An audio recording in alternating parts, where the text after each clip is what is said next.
Hello, hello. Am I audible, guys? Please tell me.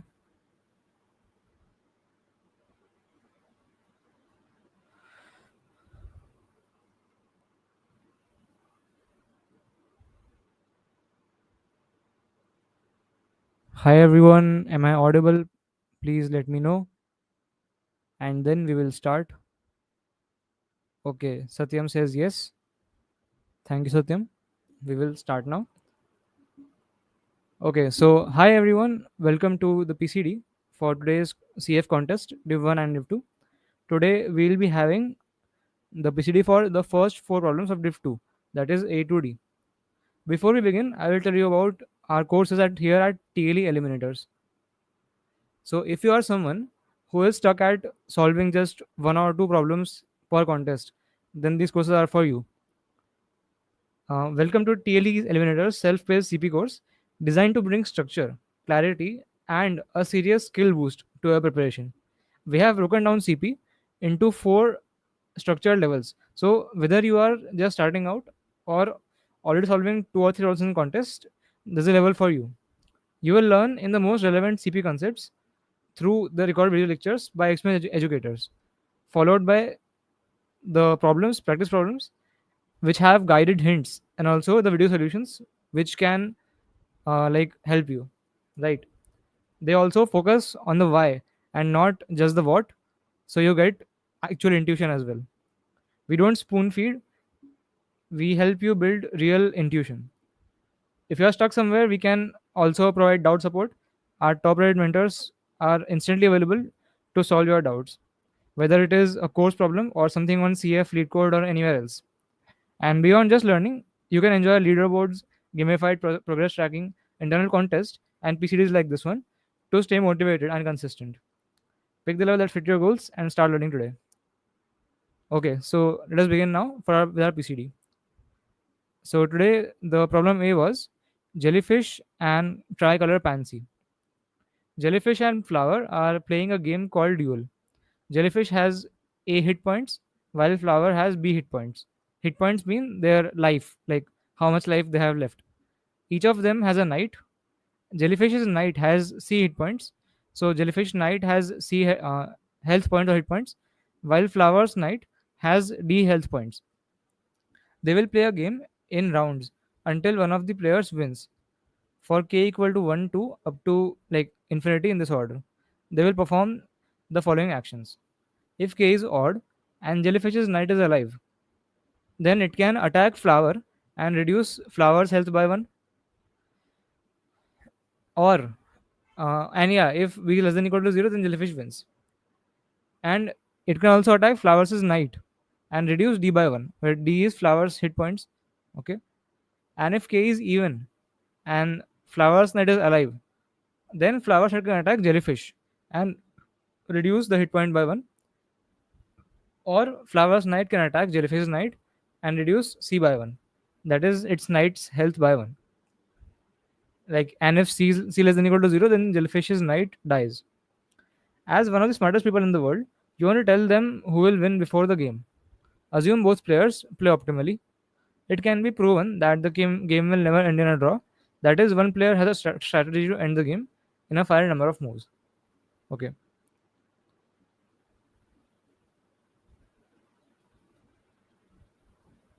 So yeah, we will move on. Like, we'll explore this problem. So what they're saying is there are two people. Okay, I'll just simplify this a bit. So there are two people, A and B, and they can, like, they have a weapon with them. So they have this weapon. I'll try to draw a weapon. This is a sword. Okay. Okay, I'll draw something better. So assume this is a sword. Okay, and this is also a sword. So they have a sword. Okay. So first it is A's turn, and then it is B's turn, then again it is A's turn, and so on. So on A's turn, if he has a sword, then he can either attack B's sword or he can attack B himself. Okay. And if it is B's turn and B has a sword, then he can attack either A's sword or A himself. Okay, so initially A has A hit points, his sword has C hit points, and B has B hit points, and his sword has D hit points. And whenever something attacks something, like if A attacks, like if A's sword attacks B's sword, then this D decrements by one. Okay, and in the end, their goal is to kill the other one. So his goal is to kill B, and B's goal is to kill A, and whoever dies first loses. So we want to print that who will die first. Okay, so one thing is very clear here, that if someone doesn't have a sword, let's say that A's sword hit points are all gone. Okay, so C is gone, like his sword is gone. Then he can do nothing. He can not do anything, because to attack B, he needs a sword. So if his sword is gone, then even if it even if it is his turn, then also he will not be able to attack B. Neither B and nor B's sword. So nothing can happen to B after that point. Like as soon as his sword is dead, nothing can happen to B after that point, right? And like if he dies, uh, like if he himself dies, then of course nothing can happen, because the game will get over by then. So basically my point is that if a sword dies,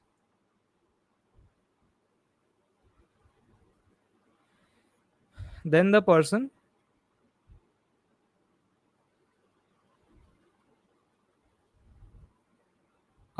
is powerless basically.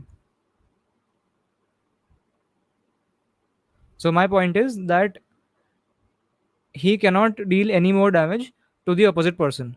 So what will the, let's say that A's sword died, then even if it is A's turn, he cannot do anything. So B's health will not decrease. Like B's health and B's sword's health will never decrease. So whenever it is B's turn, he will just keep attacking A. Like let's say his turn came, so he'll attacks A. He attacks A. Then A's turn came, but he can not do anything because his sword is dead. So A cannot do anything. Then again B's turn will come. Then again he will attack A. So this will happen until A will die. So eventually A will die, because he can not do anything. So if a sword dies, then the person is powerless. So the person will die. So that person will die.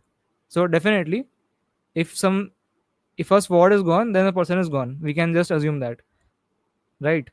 So essentially, A's goal should be to either destroy B himself or B's sword, right? And B's goal should be to either destroy A or A's sword, right? And whoever is able to destroy the other one or other one's sword first, they will win, right? So like let's take a test case for now, sample test case. We have, let's say, 1 2 3 4. Okay, so I'll just draw them right here.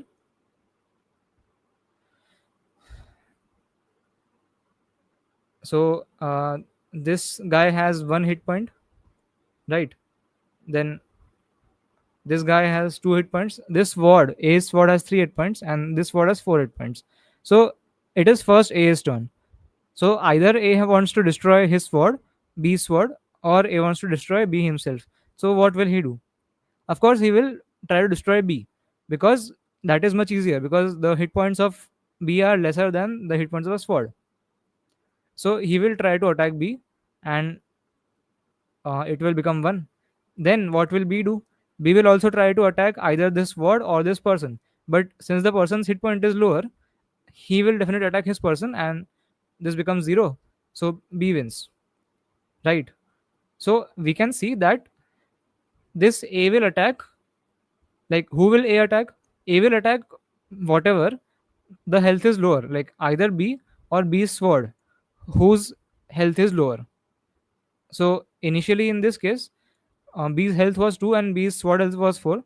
So A attacked B, and um, like yeah, and if who will B attack, we will attack whatever the sword or the person, like whoever is lower, same thing, right? But Okay, so that means that, let's say here it is 2 and 4, right? So basically it takes a 2 turns. It takes a 2 turns to win. Like a has to get 2 turns, 2 turns to win, and b has to get like only 1 turn to win. Like because a's health is 1, so b has to get only 1 turn to win. And like they are getting turns alternately, so first a is getting, then b is getting, then a is getting, then b is getting, and so on. So of course who will win? B will win, because he needs less number of turns. So whoever needs less number of turns, they will win. And like how many turns do they need? Basically the number of turns that they need is just the minimum of the opposite members. Like here the health of a is a, health of sword is c, and health of b is b, and health of this sword is d. So basically my a will take minimum of b comma d turns. Like my a, if he wants to destroy either sword or person, then he will take the minimum of b comma d turns, and b will take the minimum of a comma c turns, right? And whichever one is less, they will win. But what if they're equal? See, for example, if a needs 2 turns to win and b also needs 2 turns to win, then who will win? So in this case also a will win, because a is going first. So like if I just tell you, let's say a goes first, right? So a got 1 turn, then b goes. So b got 1 turn, then a goes. So a got one more turn. So since a has gotten 2 turns, he wins. Even though on the next turn, if b had gotten, he would win, but that is not the case because a already has one on this. So basically, whichever one is the lower one in these two, that guy will win. And if they are equal, then a will win. So like if min of b comma d is less than equal to, or wait, if min of, yeah, okay, min of b comma d is less than equal to min of a comma c, that means that this guy will lose. So a will win, a is the winner. Otherwise b is the winner. Okay, so this was the entire logic of this problem. So can you understand?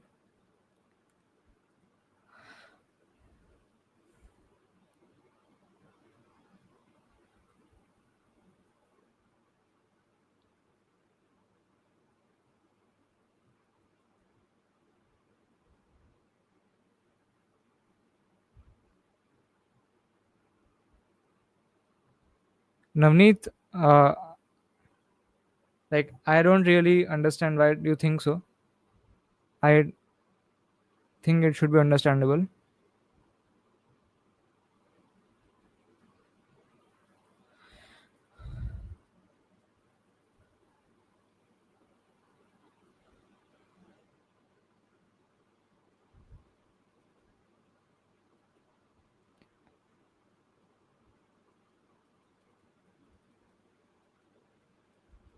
Thank you, Harish.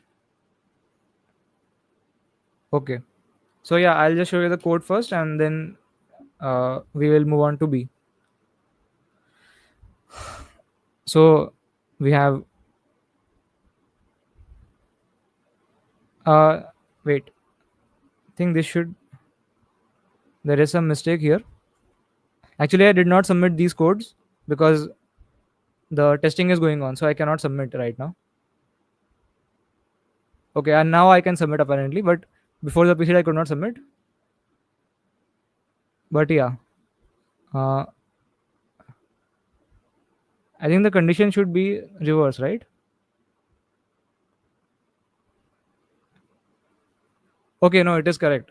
Here it was less than equal to. Here it is greater than. Yeah, okay. So A B C D, C in A B C D. If minimum of A comma C is greater than equal to minimum of B comma D, then jellyfish wins. Otherwise, flower wins. And jellyfish basically is the A, and flower is B. In my explanation, A and B. That is okay. So the code, of course, is clear. Okay, I'll move on to problem number B. All right. First, I'll submit this code A, just in case it comes incorrect.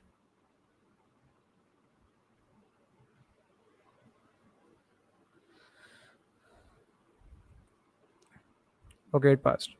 All right. So problem B, we have flower gives jellyfish two permutations of 0 to n minus 1.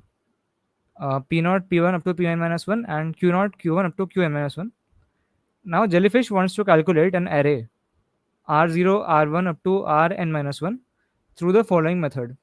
For all I from 0 to n minus 1, Ri equals to max j equal to 0 to I 2 to the power P of j plus 2 to the power Q of I minus j.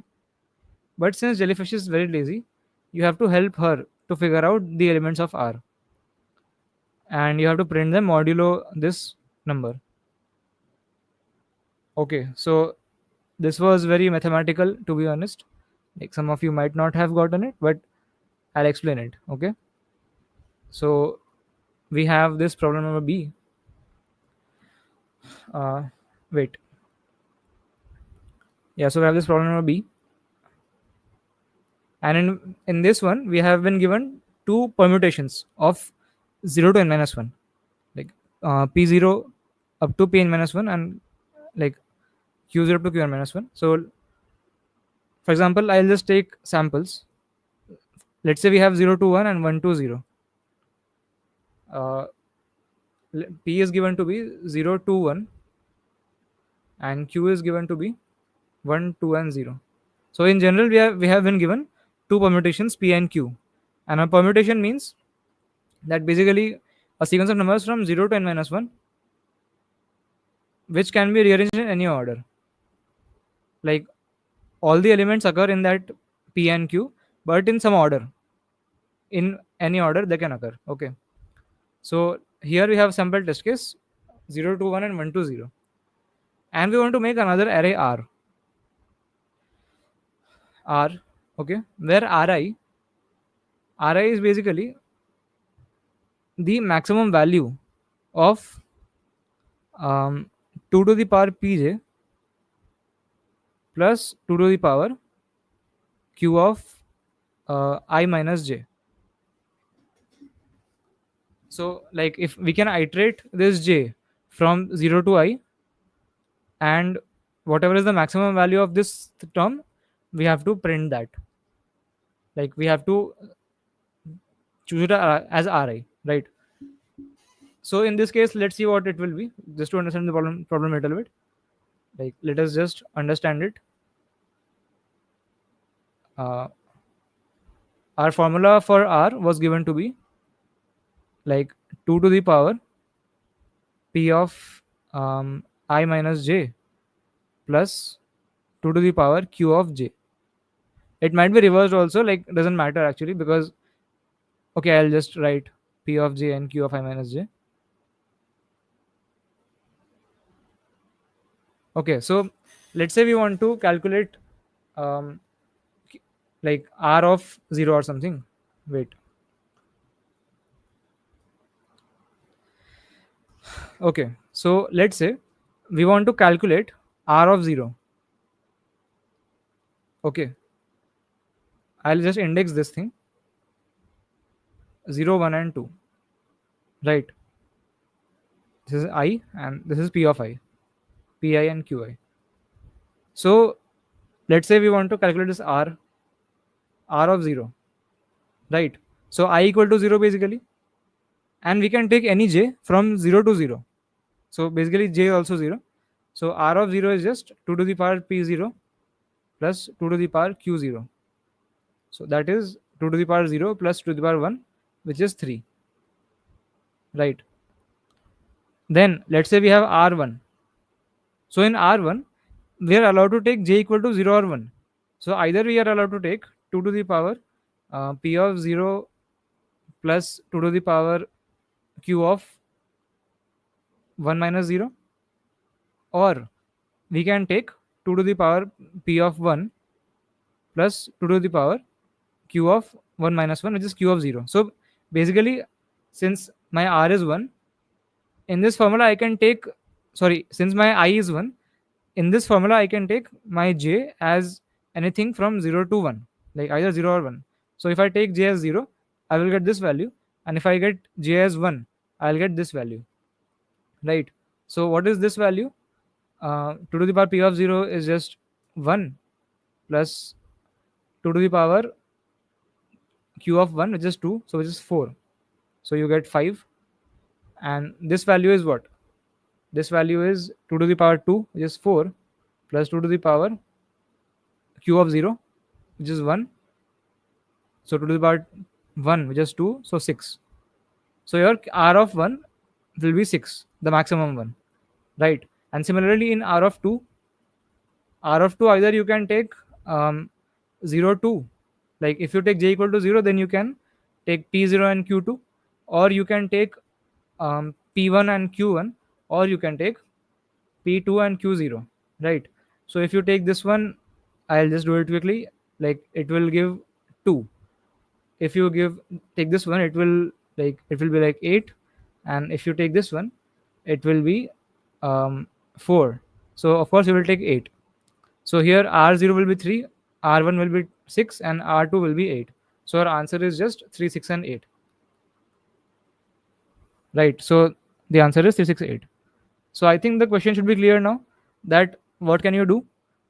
You can simply, like if I make you visualize this, okay, so basically you can choose any two indices in I and j whose sum is equal to that r. Like if you want r2, then you can choose any two indices whose sum is 2. So like either you can choose 2 comma 0, or you can choose 1 comma 1, or you can choose 0 comma 2, right? And you will choose the maximum one. Okay, so they are asking for the maximum value of for each element. So like the final array r they are asking. So okay, is the question clear now?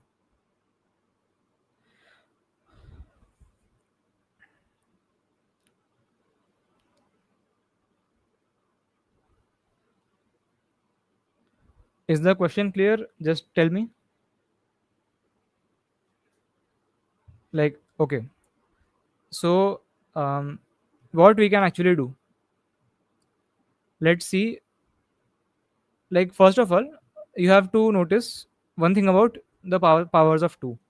Okay, like this thing, 2 to the power something plus 2 to the power something, like you have 2 to the power x plus 2 to the power y. Okay, so let's say you have different choices of x and y, right? Like here you had three options for x and y. Either you can take 0 0, or you can take 2 2, or you can take 1 1, and you want to choose that who is the best one, right? But you cannot actually compute them and then check that who is the maximum one, because the power of 2 can be very large. Like if you just see the constraints of n, the n can be up to 10 to the power 5. So you might need to calculate 2 to the power this thing minus 1. So this is very large, you cannot calculate that exactly. So you cannot compare two options. Like let's say I have one option as, should I take 800 comma 700, or should I take 750 comma 750? Like if I had these two options to choose from for my ri, right, then what should I choose? So how will I find that out? So in this case, can you guys tell me that which one will give me better result for this value, 2 to the power x plus 2 to the power y? If I take this x and y as this, so which one will give bigger value?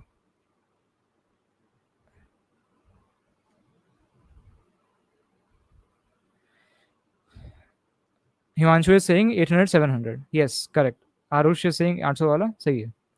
Second one, mod दिया है question में. See, wait. So what I'm saying is that if you find out the value with mod, like iska value, if you find out with mod, then it is a problem, because you cannot compare two values with mod. Like see, if I ask you, if I give you the mod mod is equal to 5, and I tell you to compare 3 and like compare 3 plus 1 and compare 4 plus 2. So you will calculate 3 plus 1 as 4 and you will take mod with 5, so it is 4, and 4 plus 2 it is 6, and you will take mod with 5 and it is 1.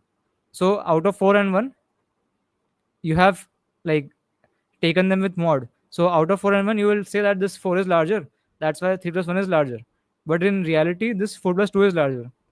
So like if you take mod, then you cannot compare them after taking mod.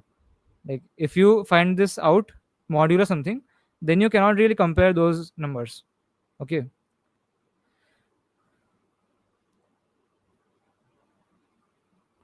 Okay, like Gopakan, like whatever. Sorry, I don't know how to pronounce your name, but is that fine? You cannot really take mod to compare two pairs, so we'll have to think of something else. So yes, everyone is saying that the first option, 800 700, is the bigger one, and not this pair. And why is that? It is because this 2 to the power 800, like okay, one option is 2 to the power 800 plus 2 to the power 700, and the other option is 2 to the power 750 plus 2 to the power 750. So what I'm saying is that this number is huge. Like this 2 to the power 800 is a very big number as compared to all of these three numbers.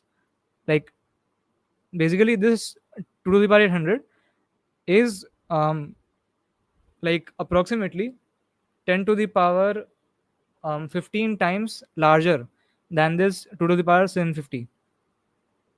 Basically, it has 15 more digits as compared to this number. So, of course, the right answer is this, right?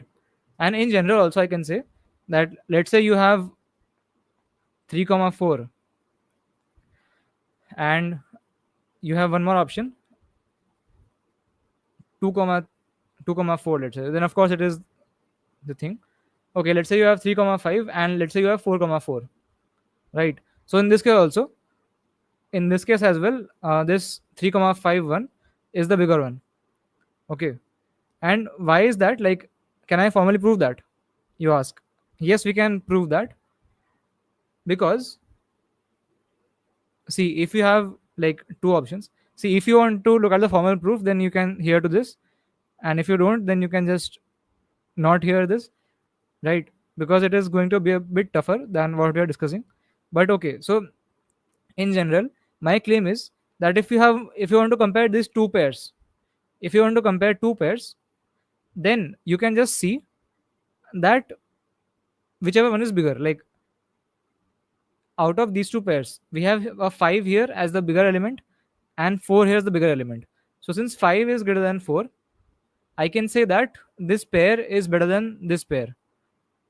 Like 2 to the power x plus 2 to the power y ka value will be better for this pair, regardless of what is here. Like even if I had a 1 here, and even if I had something else like uh, a 4 here, right, then also this 5 comma 1 pair is bigger. Okay, so yeah, that is basically the proof that what I'm saying is that in two pairs the greater number is greater. Like here it is 5 and here it is 4. So since 5 is greater than 4, we can definitely say that this pair is better. Okay, so basically what I am saying is we have to greedily choose a pair with the highest number. Okay, like let's say we have something as an array. mm, let's say we have 2 and 0 as a choice, then we have 1 and 2, and then we have like what is remaining, 1 and 0, right? So yeah, so basically let's say this is the permutation, this is p, this is q, and you are trying to find out r of 2. Okay, so r of 2 mein either you can have the pair xy, like either you can have this pair 2 comma 0, or you can have this pair 1 comma 2, or you can have this pair 1 comma 0. Okay, so my point is that this 1 comma 0 is out of question. Like definitely you want to choose the 2 one. Okay, like when comparing two pairs, you can compare the greater number, and whichever one is greater, that is the optimal pair. So in 5 comma 1 and 4 comma 4, this 5 comma 1 will win, because this is basically 2 to the power 5 plus 2 to the power 1, and this is 2 to the power 4 plus 2 to the power 4, which is equal to 2 to the power 5 basically, right? Because this is equal to 2 into 2 to the power 4, so that is 2 to the power 5. So this is 2 to the power 5 plus something, and this is 2 to the power 5, so definitely this one is better. Okay, that is my point. My point is that you will definitely take the 2 one. Like you will definitely not take this pair, you will take the one with highest number in it. Okay, so let's say one more example we take. We have uh, or let's just take samples. Okay,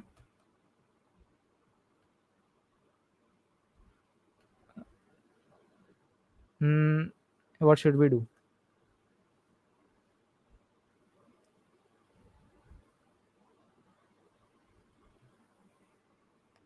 Okay, let's just take this sample. Let's calculate it for the C4. Okay, like if you want to calculate C4, then what will it be? So like 58934, 58934, and 95140. Right. So we have this right here. So which one? Like you have five options. This pair, this pair, this pair, this pair, or this pair. Right. So what I am saying is that just look for the highest number greedily. Okay, just look for the highest number. So what is the highest number here? It is 9, right? So either you will take this pair 9 comma 1, or you will take this pair 9 comma 4. Like you will definitely not take something lower than 9, because that is definitely suboptimal. So you will look for the highest number in this, in these two arrays. The highest number is 9, so you can either get 9 1 here or 9 4 here, and you will just check that since I am getting 9 1 in one case and I'm getting 9 4 in one case, I will choose this 9 4. Right. This is the thing that you will do. That you will just look for the highest number. And how will you do that? You can simply do that using a set. Like when you are just iterating over this entire P and Q thing, like we have n length permutation, right? Like we have P0, P1, P2 up to P of n minus 1, and Q also Q0, Q1, Q2 up to Q of n minus 1. So let's say you are currently trying to calculate Ri, like you want to calculate R, right? So Ri you are calculating. So for Ri, you are allowed to take P of j, and like you are allowed to take P of j and Q of I minus j. So basically any two indices whose sum is equal to I. So basically you can take any index from P from 0 to I, right? From 0 to I you can take, and anything from Q from 0 to I also you can take. So what will you take? You will take the highest number from P also. Like you will check the highest number, that what is the highest number from P0 up to Pi. Like you can take from P0, P1, P2 up to Pi, right? When calculating Ri. So you will check that in this prefix what is the highest number, and also you will check that in this prefix from Q0, Q1, Q2 up to Qi what is the highest number, and you would take that. Like whichever one is the higher, you will take that. And like how do you find out that साथ में क्या आएगा? Like let's say you determine that in this prefix of P1, P2 up to Pi, this P3 was the highest. Let's say this P3 was the highest. Okay, so you choose this P3. So from Q, what will you choose? If you choose P3 from P, then from Q you have to choose Q of I minus 3, right?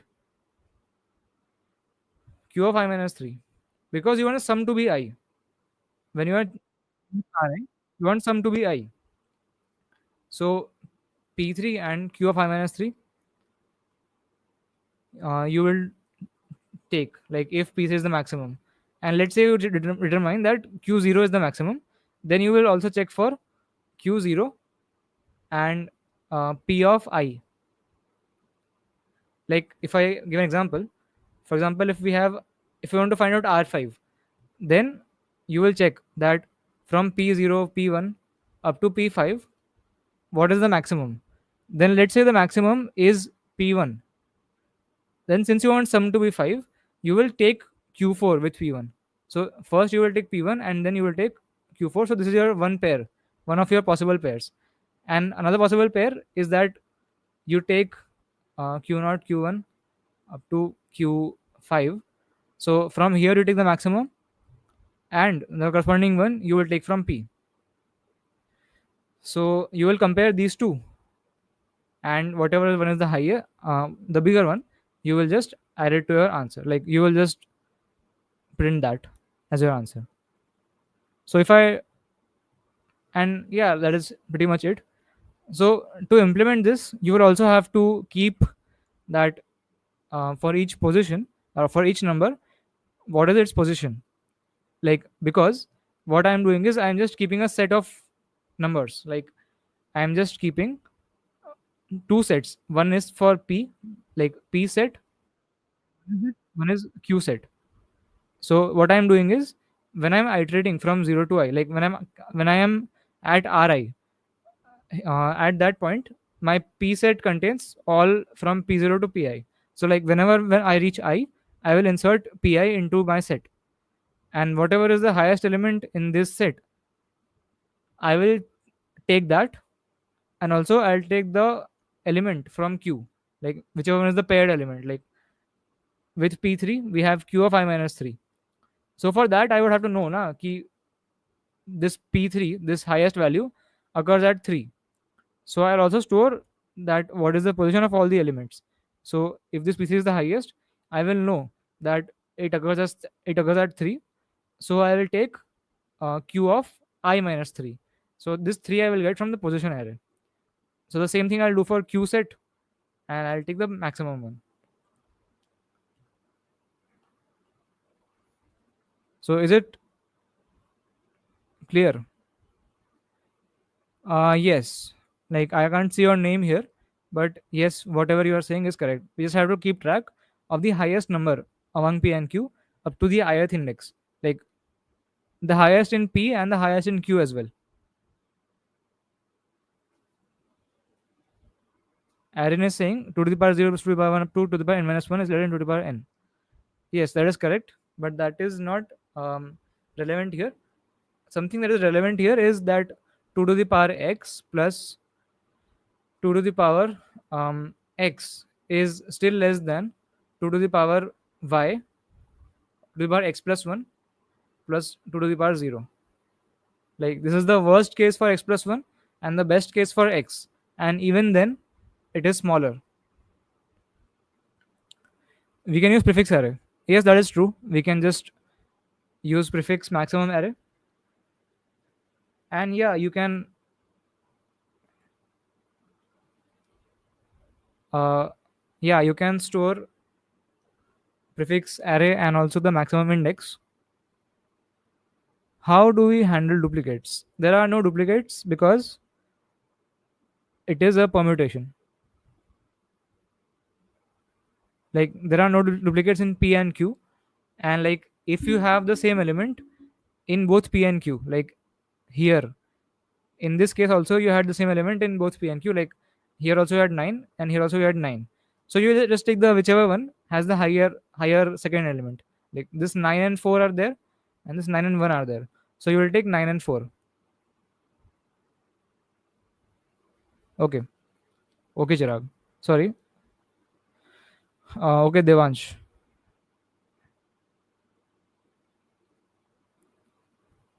Chirag, I'll check it after the PCD. I think some of you might be taking the mod with wrong number. The mod given here is 998244353. So you have to take mod with that number. Okay. Oh, my bad. This was the other code. Okay, I'll just show the code also. Yeah, so this was the B. So what I'm doing is I have stored the powers of 2 like in modular form. So I have this mod and I have just pre-computed the powers of 2 from 1 to 10 to the power 5. Okay. I'll first just submit this code and see if it passes.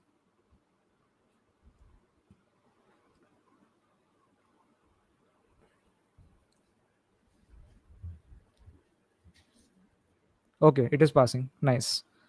So yeah, I just pre-computed these powers of 2, and then what I'm doing is int and cnn, input the vector a and b. So instead of p and q, I have a and b for some reason. If I just, okay, I'll not rename them. So I have a and b. Okay. Then I have the position array for a and for b.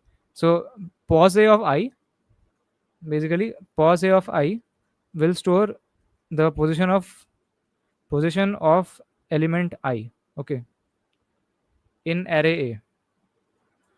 So I just iterate over the entire array A and B, and pos A of I is I, pos B of B of I is also I, and then I have my answer vector.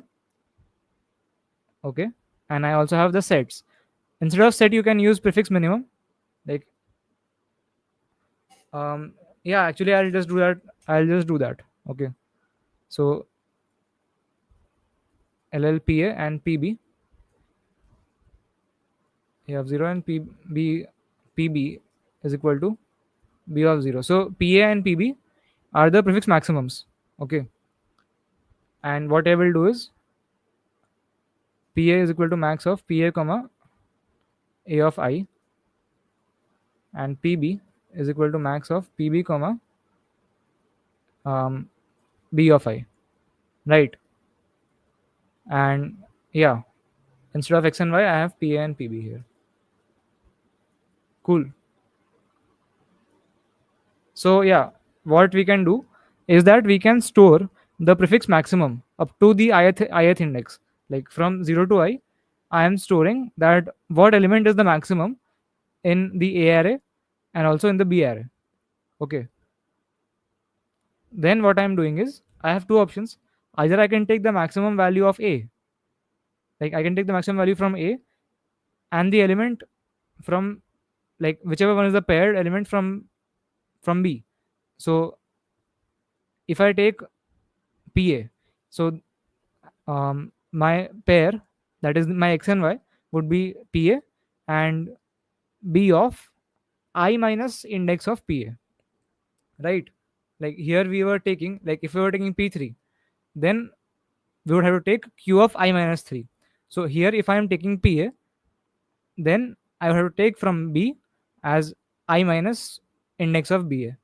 So this is my one possible pair, and my other possible pair is that I take the maximum value from B and the element from A, the paired element from A, and so these are two pairs, and whatever is the maximum, this is will be ans of P.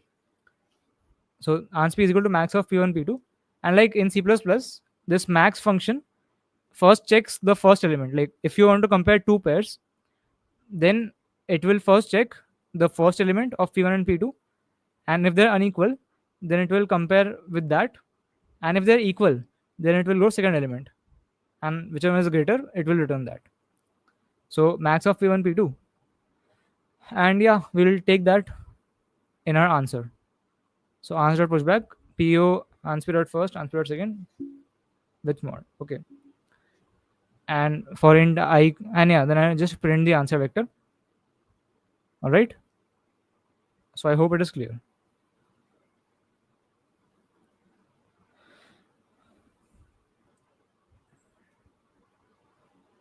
Hacks guru, that's what I said.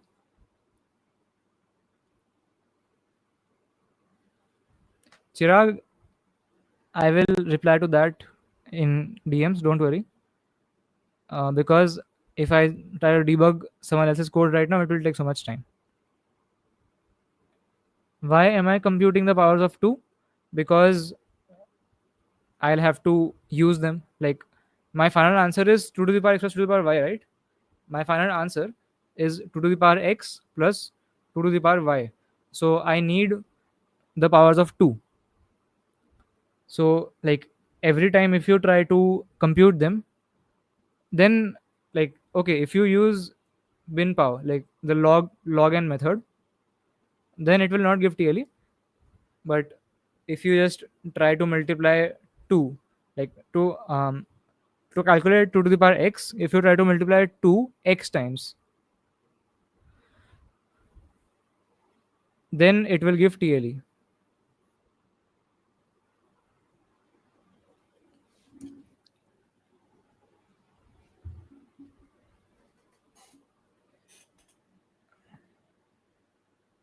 uh, Guys, I don't know why it was failing. All right, so can't we just find the positions and find the powers of it? See, that's what I'm saying. Like, if you just find the powers, and if you, like, if for computing 2 to the power x, if you take O of x time, like if you do the naive method, like for int I equal to 0, I less than I plus plus, I less than x, I plus plus, product multiply equals to 2, and finally your product is the power of 2, then it will give TLE. Because it might happen that your positions are always n minus 1, n minus 1. So you will take like O of n time to calculate the power of 2 each time. So it will take O of n square. But yeah, if you use the bin power or the bin exponentiation method, which computes in O of log n time, then it would just be O of n log n, and it will not give TLE.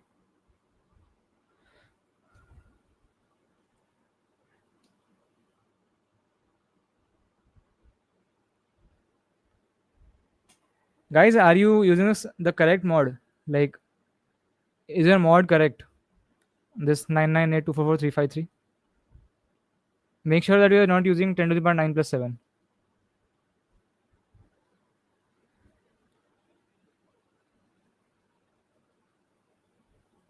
Okay. Well, in that case, I don't know what you can do. Like, you can probably DM me and I'll try to debug that. All right. So let's go ahead and solve the problem number C. Before that, I'll try to submit my code. It might give TLE. I hope it doesn't.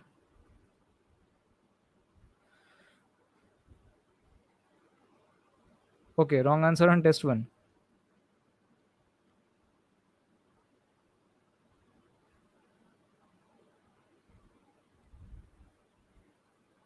Uh, okay, right.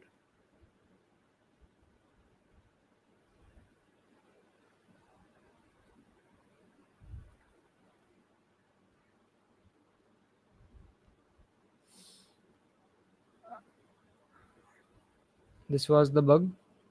I think it should work.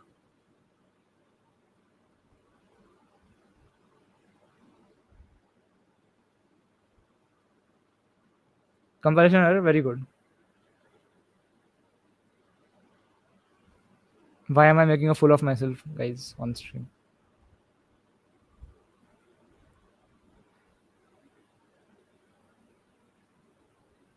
Okay. It should give X. Why is it giving TLE? Okay, it gives TLE. Uh, I think I'll show you two methods to solve this. And like, actually, the constraints are very tight in this case, like 5,000 and 5,000. And like, I have solved it in n square log n. So it might give TLE, that's for sure. But yeah, I'll give one method, also other method which did not give TLE, and I use in the method I use in the contest. Okay. Anyways, so Yeah, the problem is called jellyfish and flaming peony. Jellyfish hates math problems, but she has to finish her math homework. Jellyfish is given an array of n positive integers a1 up to an. She needs to do the following two-step operation until all the elements of A are equal. Select two indexes ij satisfying 1 less than equal to ij less than equal to n and I not equal to j. Replace ai with gcd of ai comma aj.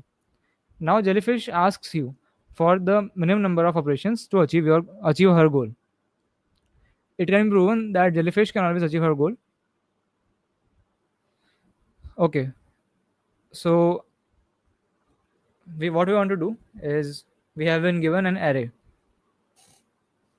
An array we have been given a1, a2, a3 up to an.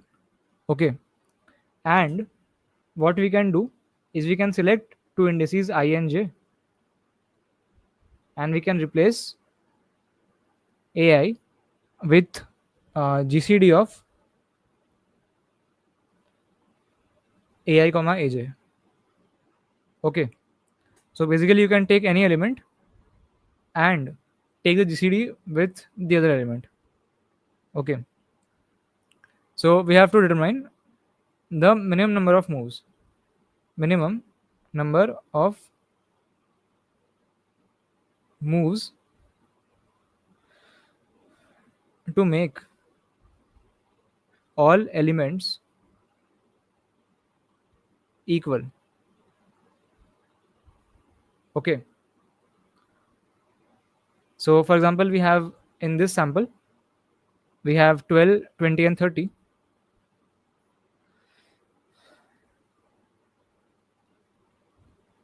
So in this case, the answer is apparently 4. So we need 4 operations for all of the elements to become equal. So what we can do here is, let's say I take I equal to 1 and j equal to 3. So I replace 12 and comma 30 with just the GCD of them. So their GCD is 6, right?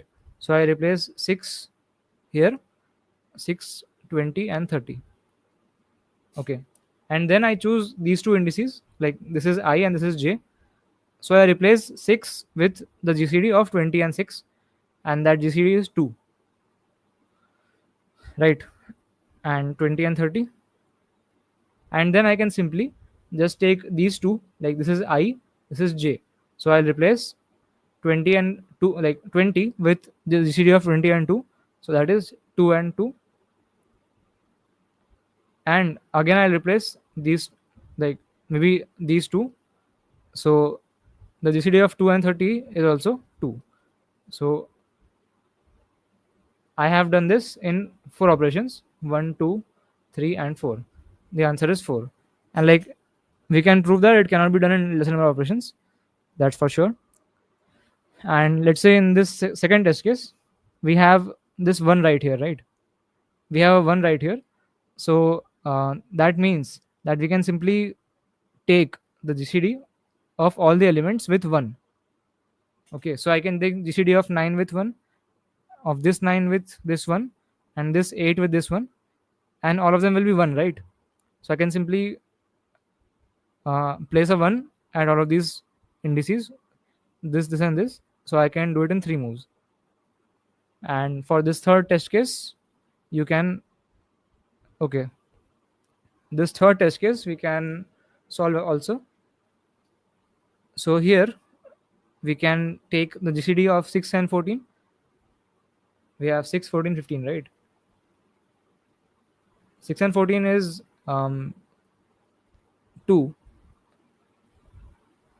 And then we can take GCD of 2 and 15. Or wait a minute, they are doing it in 3 operations somehow. So this is 2 into 3. This is 2 into 7. And this one is 3 into 5. Okay, you can take GCD of these two, right? You can just take GCD of 14 and 15.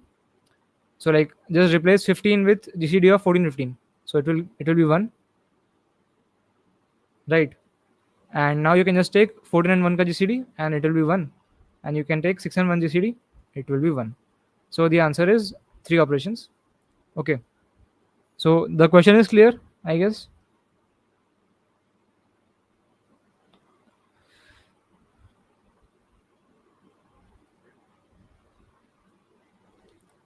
Shivam, I already showed the code.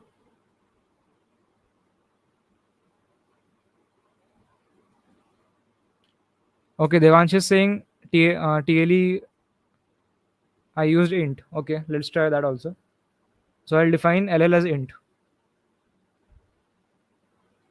Define LL int.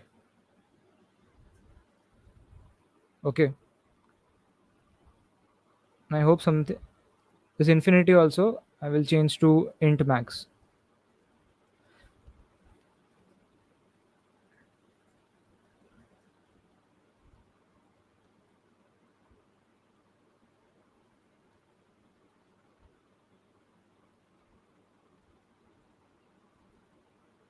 Um, Abhar, it will be pasted in the description. Okay, it accepted. Okay, nice. So yeah, I'll just tell you both of them, or show the. I'll just paste the link. Okay. Harish is asking, does the order of choosing pairs vary the total number of moves required? I mean, yeah, like the order matters.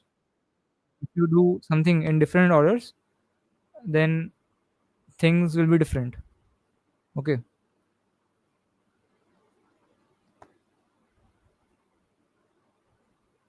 Prince got wrong answer on pretest 9. Prince, that is because you are using wrong greedy approach. Like I'm pretty sure you are using greedy approach and it is wrong. Okay. Like my friends also got this pretest 9 wrong answer. That's why I know. Anyways, so the problem was that, yeah, that we have to find out the minimum number of moves to make sure that every element in the array is equal to, like they are equal. Okay. So first of all, there is one observation here.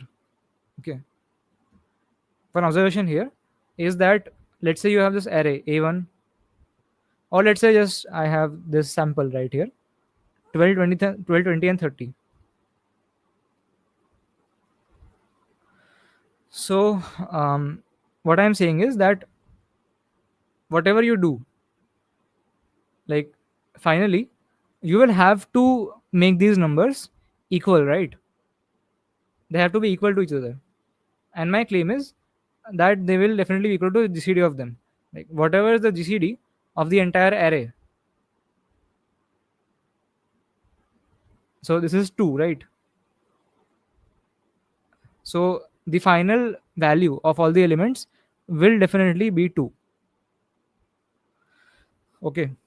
This was my observation. And why is that so? That is because basically when you take the GCD of two elements, like what you can do is AI goes to GCD of AI comma AJ, right? So let's say the GCD of the entire array is G. Okay. So definitely when you are taking this GCD of AI and AJ, it will definitely be a multiple of G. Like because AI has a factor of G and AJ also has a factor of G. So if you take GCD of them, definitely it will also have a factor of G. Okay. So this new AI will also have a factor of G.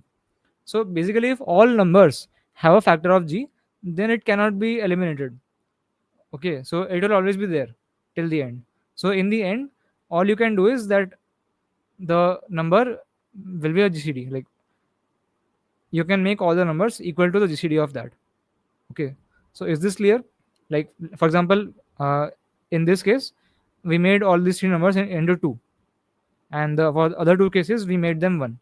So the GCD of this entire array is one, and for this one, it is one. So the answer is the final value of the elements is one. Okay. Nikhil is asking to explain again. So I am saying that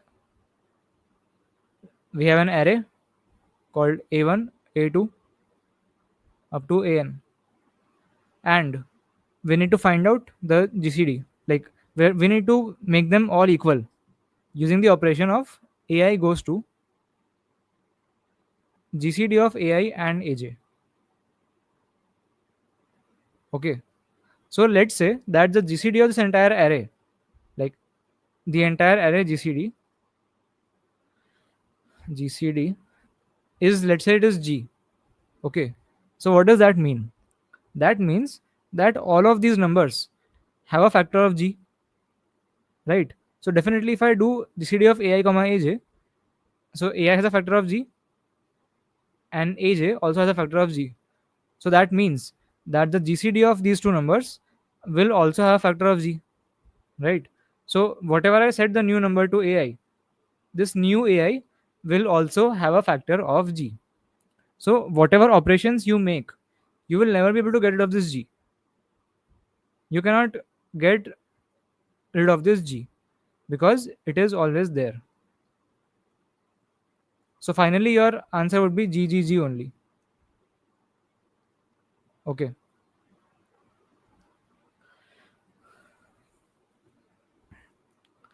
So I explained again. Okay. All right. So basically we have to figure out that what is the best way to reach this GGGGGGG. Okay. So one thing to observe here is that, let's say in your array A1 A2 up to AN, you already have a value G. Like let's say there is a value G here, where this G is the GCD of all of these numbers. Okay, like the GCD of these numbers is G, and we have a G as well in my array. Then actually what can I do? I can simply like just check all of those numbers which are not already G. See, I want to make all of them G, right? I want to make the entire array as G. So all of those numbers which are not already G, I can make them G in just one move. How? I can just take the GCD with this G element. Like I, let's say this A1 is not equal to G. Then I can just replace A1 with the GCD of A1 comma G, right?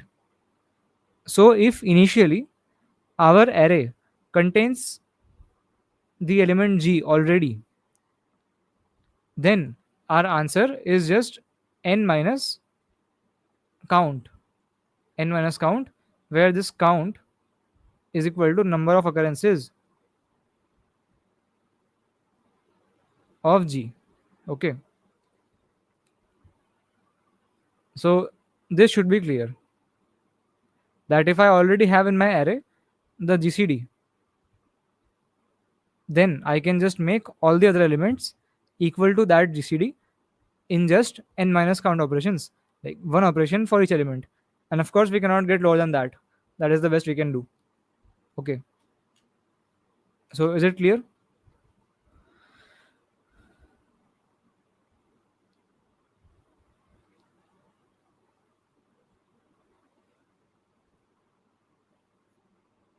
Yes, you are right, Anish. So now we have the case. Okay, in the code also I have this case that first of all I found the GCD of the entire array. So G equal to GCD of G comma Vi.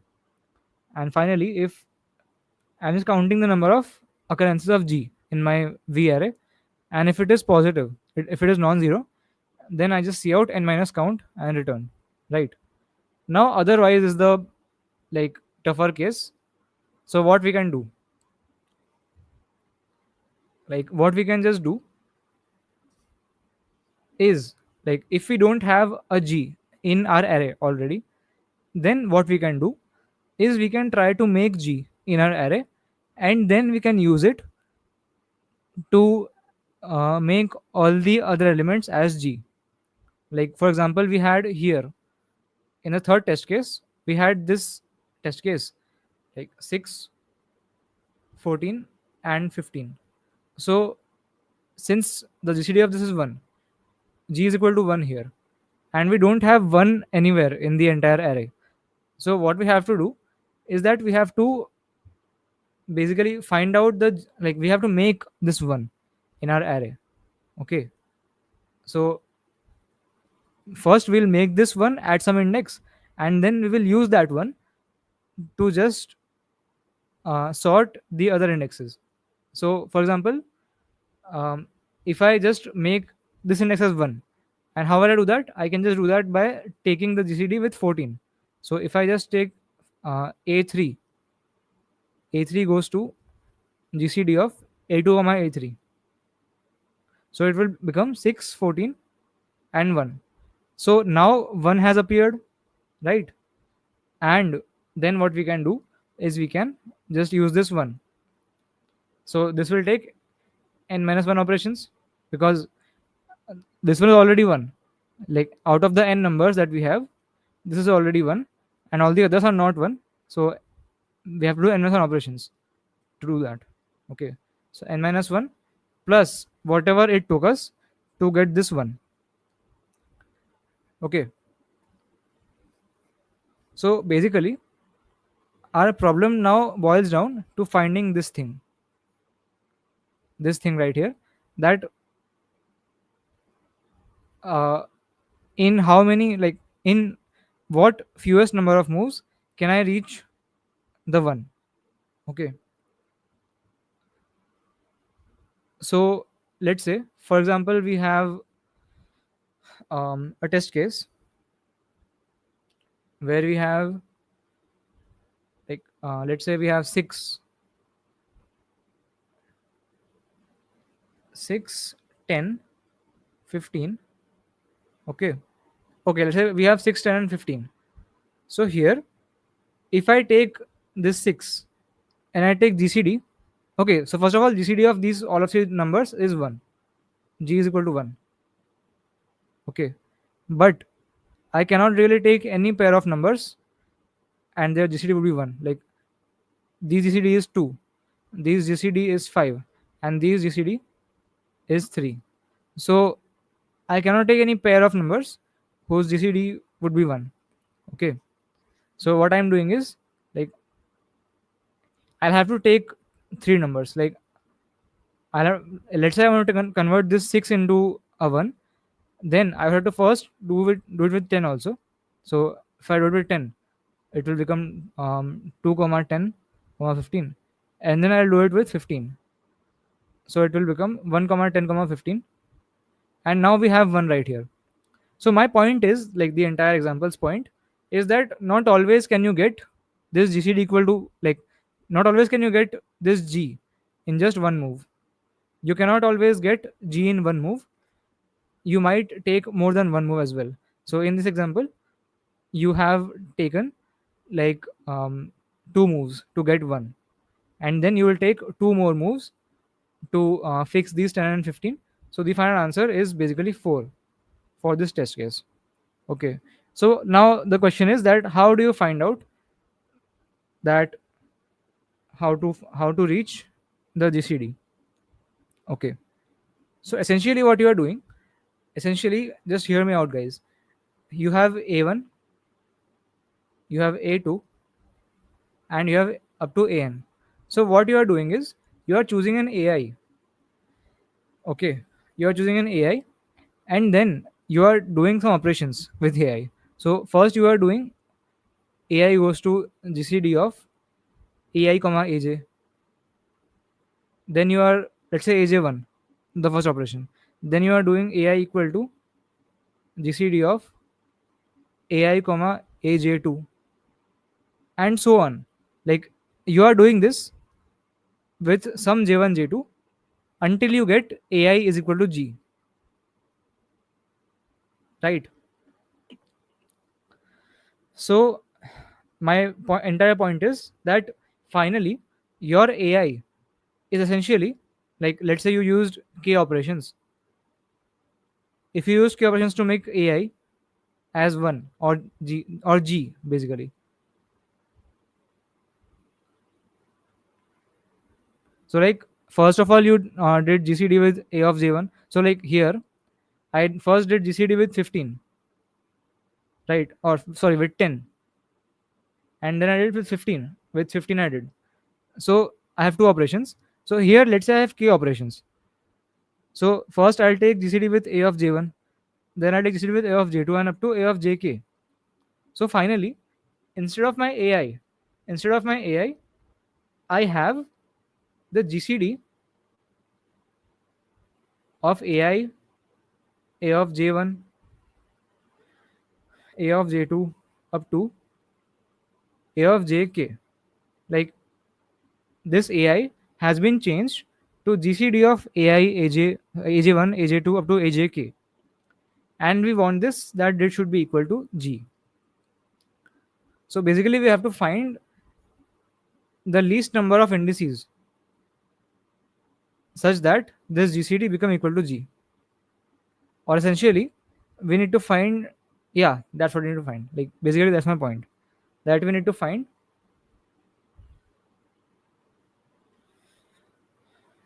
we need to find the minimum K. Okay, and then our answer would just be K plus n minus 1. So till here, do you get it, guys? That how did I get this AI like has now become GCD of AI AJ1, AJ2 up to AJK. Okay. So do you get till here? How to choose AJ optimally? That I'll tell you, of course.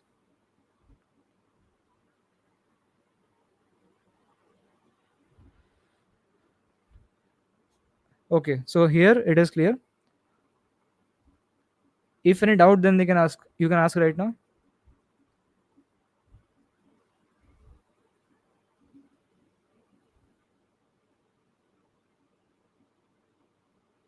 Okay. So you have to, yeah, exactly. So now you have to find out the minimum K. Okay. Or essentially, you have to find out that what is the shortest sequence in my array such that its GCD is equal to G. Like, is this too much for you, or do you get it? Like, what I am saying is that if you find out in your array, in your array, if you find out the smallest subsequence, like shortest length subsequence, whose GCD equal to G, then you can simply choose that as your answer. Like, for example, here you have G equal to 1, right? So either you can choose these three elements to get GCD equal to 1, or you can choose like just these two elements. So the GCD of just these two elements is 1. So therefore your K will be equal to, like, therefore you will need one operation basically. Like let's say that if you have some array, or just take, let's just take that example, 6, 10, 15 and 30. Okay, so here the GC, like the value of G is equal to 1. Okay, so in this case, how many minimum elements should you take to such that their GCD equal to 1? So here you can notice that if you take any two elements, like even this and this, or this and this, or this and this, or like this and this, or this and this, or this and this as well, like whatever you take two elements, you can never get G equal to 1. But if you take these three elements, this one and this one, then you will get their GCD equal to 1. Their GCD is equal to 1. Okay, so basically the shortest sequence such that just G equal to 1 is this one. Okay, so what you can just do is you can take I as this index, like just take I as one of these. You have three indices, right? So just take I as one of these and do the operation with this one and this one, right? So as I told you, if you do that, finally it will become GCD of 6, 10, 15. at this index. So this will become 1, or in general it will become G, right? And then you can just do that. So essentially, if you have 3 length subsequence which is having GCD equal to G, then you can perform just 2 operations and find your answer. So like if your minimum length, if your minimum length of the sequence is L, then the operations that you need is L minus 1. Like to make this GCD equal to 1 or equal to G, you need L minus 1 operations. And finally, to make all the others also, you need L minus 1, L minus 1 plus N minus 1. So this is the final answer. But now the main problem here is how to get this L. Like, how do I find the shortest subsequence having GCD equal to G? So essentially, that is what it is boiled down to. So is it clear?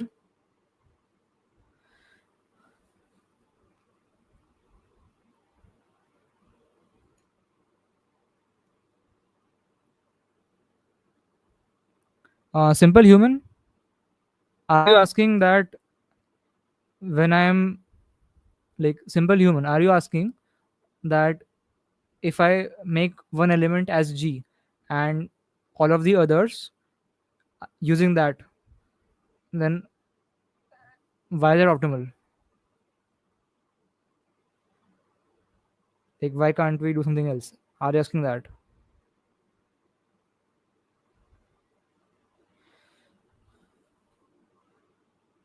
Okay, so everyone asking DP, DP, DP? Yes, DP. But before DP, I will show you something else. Okay. One more thing I'll show you is that let's say the entire GCD is not 1. Like, let's say this test case was there, right? This 12, 20, and 30. This GCD was 2. Okay. So actually, what you can do is before you start solving, you can simply divide the entire thing by G. Like, you can just convert this into 6, 10, and 15. Okay, and it won't matter because anyways your G is never disappearing and it is never appearing. So if you just ignore that G, you just divide it by the GCD, it doesn't matter. So your problem boils down to this problem which has G equal to 1. Okay, this should be clear. So yeah, we need to find out the minimum. Okay, so let's assume that we have divided every element in the array by G. Okay, we have just divided like this every element in the array by G. So now the G is 1. Like, the GCD of all elements has become 1 now.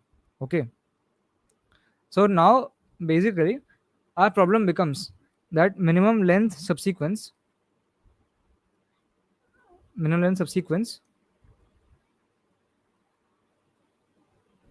um,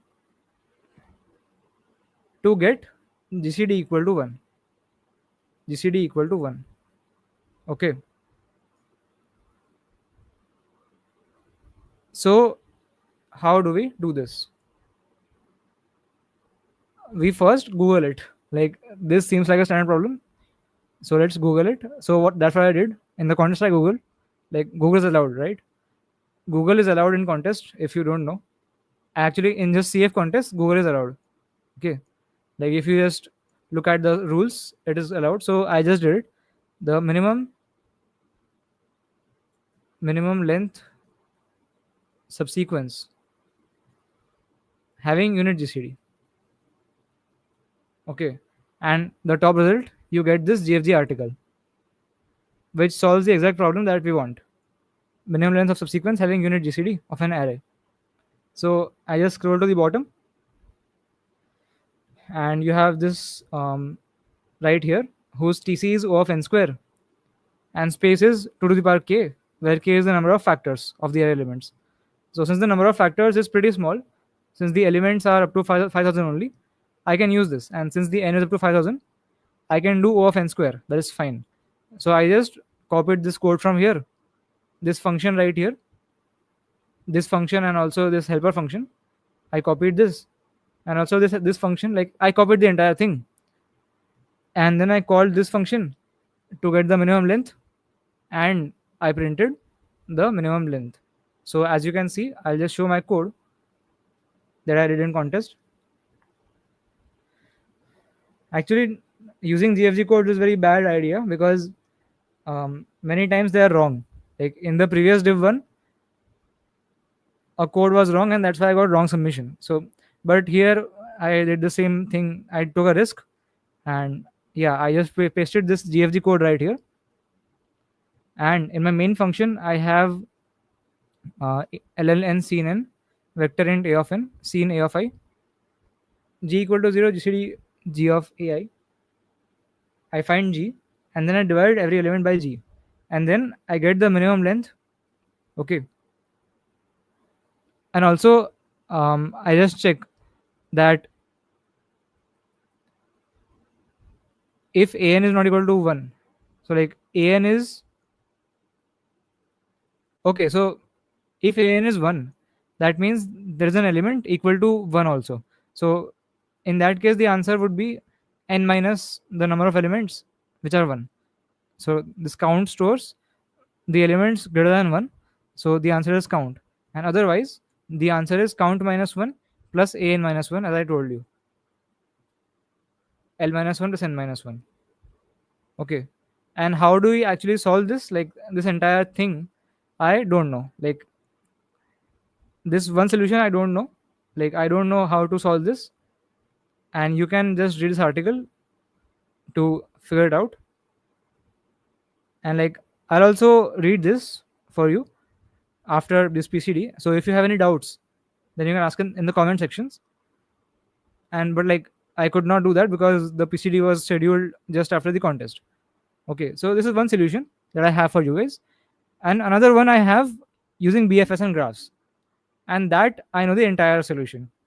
Okay, like I have not used any GFG code in that. As you can see in this code, I haven't used any GFG code, but yeah, I know the entire solution, so I'll tell that as well. Okay, and for the GFG one, you can read from here. Yes, it is using bit masking to find power sets. That is something. Someone told me that maximum 5 operations will be required. So then you can just iterate to calculate k. I haven't really thought about that, so I can't comment.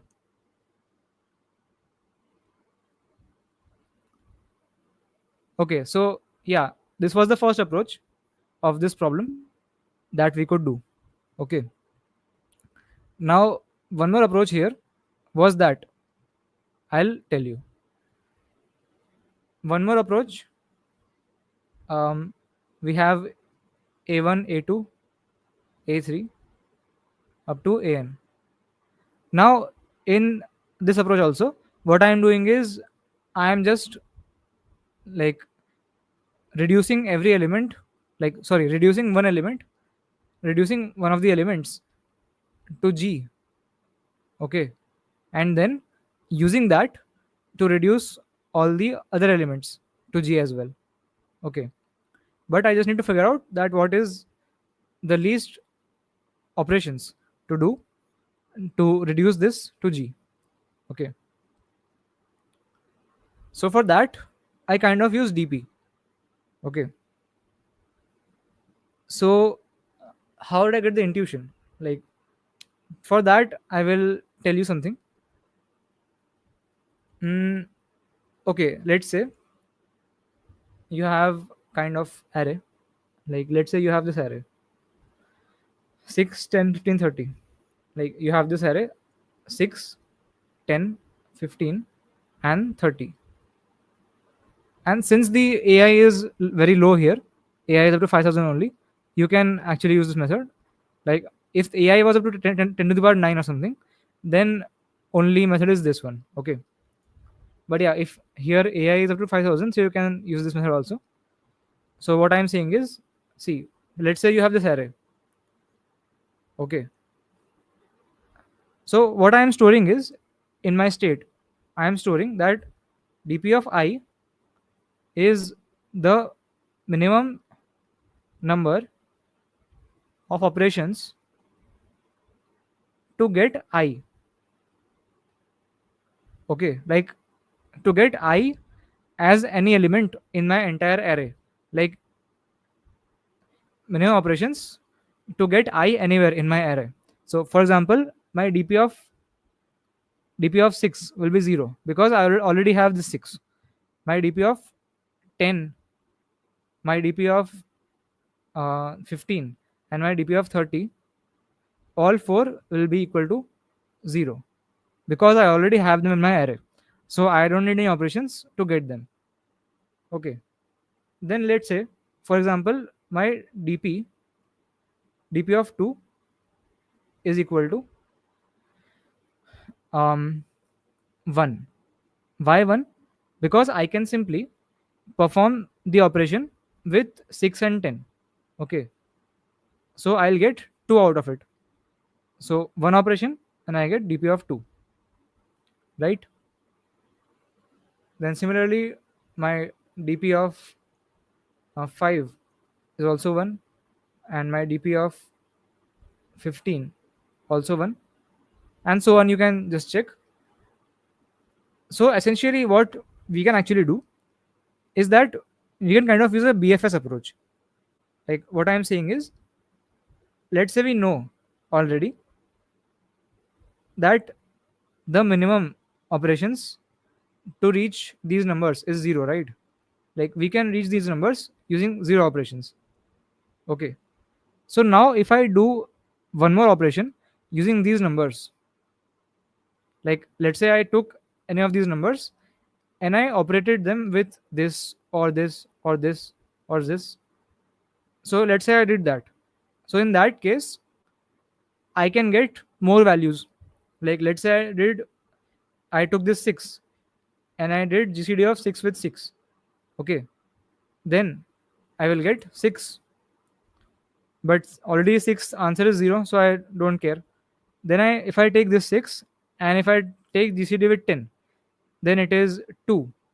So therefore, I can, like, from in one move I can go from 6 to 2 using this 10, right? So number of moves to reach 6 is 0, therefore number of moves to reach 2 is 1, like 1 more than 0 basically. Like since I knew that number of moves to reach this 6 was 0, and I can do the operation with 10 to get this 2, so the number of moves to reach 2 has become 1, and so I can just try it with everyone. So like 6 and 15 will give me 3, so the dp of 3 will also be 1, and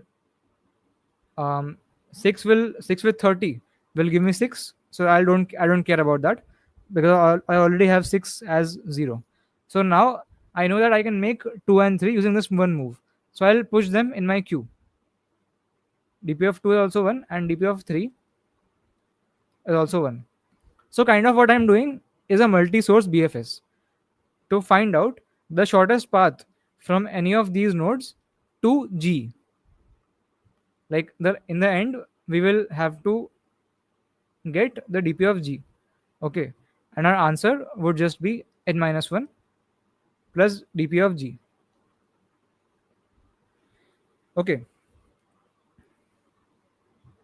so this should be somewhat clear, guys. Tell me.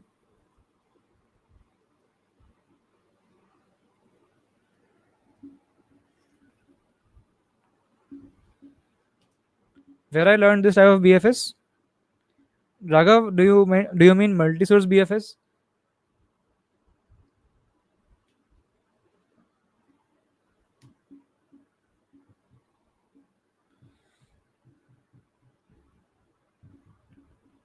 Multi-source BFS is pretty common DSA concept. Like it is there on CP Algo as well. Like it is pretty famous. So if you don't know already, you can study it. Like if you know BFS and you don't know multi-source BFS, then you should study it. And there is a problem on CSS also. On CSS, this problem, I think labyrinth. No, not this. Monsters. Yeah, this problem is of multi-source BFS. So if you want to just try it out, you can do that.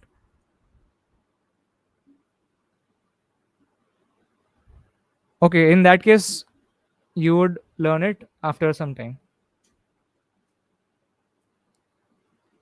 Anyways, so yeah, that's what we can do. So basically, what is the TC of this approach? Let us figure that out. So basically, what I am doing is, for every element in the queue, like what I was doing is that I am taking an element in the queue, let's say 6, and I'm trying the GCD with every element, like with A0, A1, A2, and A3. So I tried to operate on that with every element, and um, so yeah. So basically, for every element, I am taking O of n time. O of n time I am taking, and at max, how many elements can be here? Like in my queue, in my queue, there can be at max AI elements. Like whatever is the maximum value of AI, that can be the number of elements in this, because like initially I am just putting the elements which are there in my array, and they are up to AI only, of course. And after that, the elements which I have put are all the factors of AI, so they are less than AI only.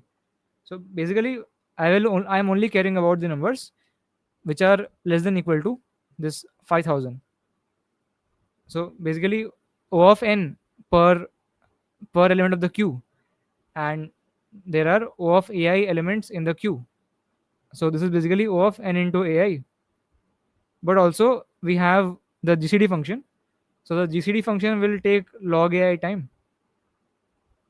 So this is O of n into AI into log AI. Okay. And since this approach is pretty borderline, like since n is 5,000 and AI is 5,000 and log AI is up to, let's say, 12. So this is basically, you can say, 2.5 into 12 into 10 to the power 6, or 3 into 10 to the power 7. So this is pretty large. Like, of course, it is less than equal to 10 to the power 8, but it depends on the constant factor as well, right? That's why it was giving TLE using long, but it is giving accepted using integer. Okay. Does it mean you will do it for all pairs ij until you get value of dpg? Essentially, yes. Basically, I will do it for all pairs, but not in any order. I will do it in BFS order. The test case once again. So this test case, which, like this one, right? 6, 10, 15, 30. This one or the samples, like one of these three. Which one do you want to explain?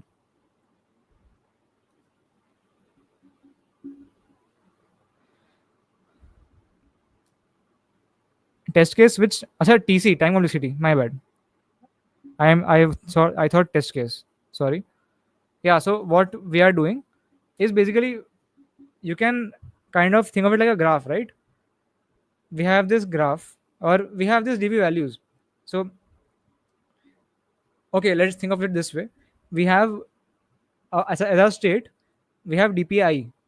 Like our dpi was what? Our dpi was the minimum number of operations to get I, right? And whenever I am at I am doing, like I am checking that I with every number in my array. Like let's say I was here at 6. I knew dp of 6 was 0. So for 6, I am checking every element in my array. And if I get a new element, then I am pushing it into my queue, right? So for every element in my queue, I am checking for every element in the array. So for every element, I am doing O of n operations. Okay. And in queue, like at max, how many elements can I have? That is, how many states will I have? So that is just AI max. Like basically 5000 is the limit for AI, right? So I can never have more than 5000 elements in my queue, because definitely whatever I have in my queue will be a factor of the initial numbers. Like here, I initially put 6, 7, sorry, 6, 10, 15, and 30 into my array. So, like when I'm doing GCD of 6 with all of these four numbers, then I'm getting 2 and 3. And these 2 and 3 are less than equal to 6. So, like they are factor of 6, right? So, definitely any of the numbers that I push into my queue will be up to 5000 only, will be less than equal to 5000. So, the elements in the queue will be O of AI. And since for every element I am doing O of n operations, it will be O of n into AI. And yeah, for every transition, I'm also uh, using the GCD function. So like 6 and 6 ka GCD, 6 and 10 ka GCD, and so on. So for that, I'll also need one more log AI. Okay. Is it clear, Aditya and Harish?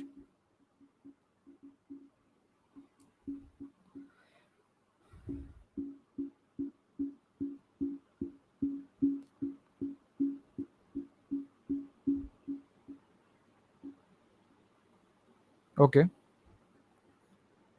So I'll show the code now. Here we have LLN, CNN, input the vector, and here I have the DP array. Like mi means the minimum operations to get I. Mi of I is the min operations to get I. And I have this queue for the BFS. For int I equal to 0, I just iterate over the entire array, and whatever values I already have in my array, their value will be 0. And I do q dot push v of I. And LLG equal to 0, like I'm calculating GCD of entire array. And then I am handling the edge case first. I'm counting the number of elements equal to GCD, and if that is non-zero, then I'm printing n minus count. Okay, and returning. So if it is like if I don't have any value of g in my array, then I'm going into this loop. So while q dot size, so I'll just look at the first element in my queue, and for auto x in v. So basically, I'm iterating over all the elements in my input vector, and I can take the GCD of that with my front element in my queue. So GCD of x comma val. So if that is equal to int max, that is infinity, that means we have not reached there yet. So the distance of that will be 1 plus distance of value. Okay, and I'll just push that into my queue. And actually, I think I can optimize a bit here. I can store this. I am calculating this GCD of x comma val 3 times, but I can do it just 1 time, and I can use that every time. So let's try to submit this. Anyways, like I'll submit that, and yeah, finally the answer is just n plus distance of g minus 1. Operations required to make one element as g plus n minus 1. Right. Now let's try to submit this code.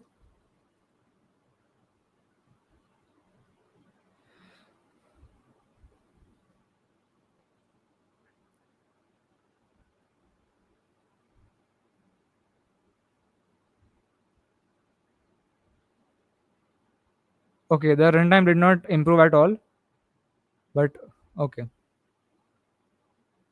Explain the while loop. So Harish, do you know BFS?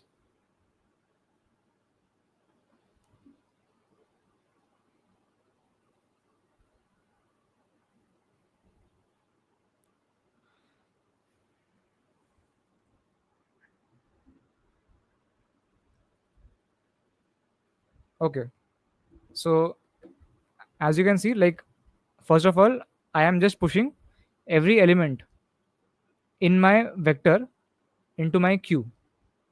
And actually, I should do it for only distinct elements.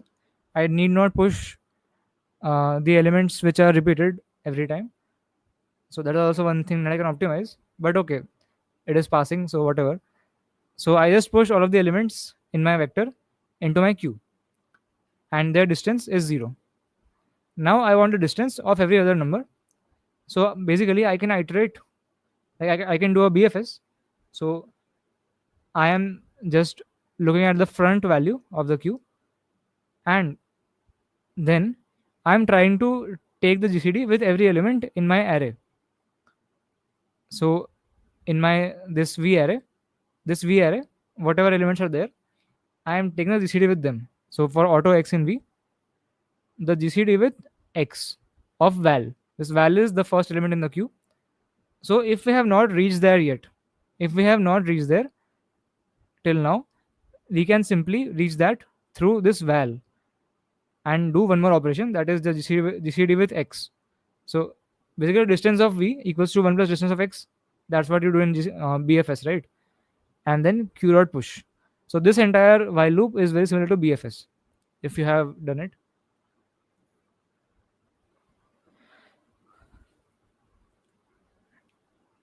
Aditya, all the 4 codes will be there down below in the description of the YouTube live stream. And yeah, I have submitted the code also. And my handle is Prady. Okay.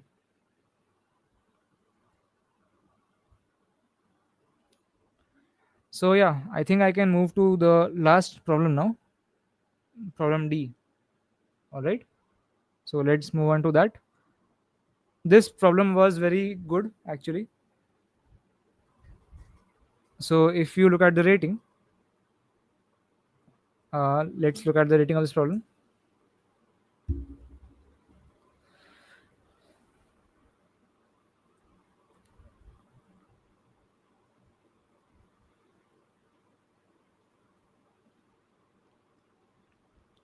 Okay. Uh, it was 2100. All right. So yeah, it was pretty good problem. Anyways, so let us try to solve this.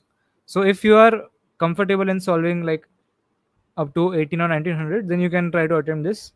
But if you are somewhere pupil or specialist, then I think you should skip this problem for now. Come back to it later when you think you can solve 2100 problems. Okay. Div 2C problems, basically, I don't know, man. Like BFS types, I don't really know that where you can get these problems. Anyways, so for whoever which are left in this live stream, I will discuss this problem. So okay, jellyfish has an array of n integers. Actually, if you want to stay, you can say like this problem doesn't use any theory, like as compared to C. Like the problem C used DP or graph and so on, but this problem doesn't use any theory. It is just logic, just pure IQ, like just pure logic. Okay. So yeah, you can watch it if you want. But anyways, jellyfish has an array of n integers c1, c2 up to cn. In the beginning, c is equal to a1 into up to an. Jellyfish will make q modification to c. For I equal to 1, 2 up to q, jellyfish is given 3 integers xi, yi, and zi between 1 and n. Then jellyfish will set c of zi equal to min of cxi, cyi. After the q modifications, c becomes b1, b2 up to bn. Now flower knows the value of b and the value of the integers xi, yi, zi for all I from 1 to q, but she doesn't know the value of a. Flower wants to find any value of the array A or report that no such A exists. If there are multiple possible values of the array A, you may output any of them. Okay. So yeah, the problem is pretty clear. The problem says that you have an hidden array A. Like you have a hidden array or basically initially you had an array a1, a2, a3 up to an. Okay, and um, finally you did some operations and you got the array b1, b2, b3 up to bn. So what you did here, the operations are given to you, and this final array is given to you. You have to find out the value of this array.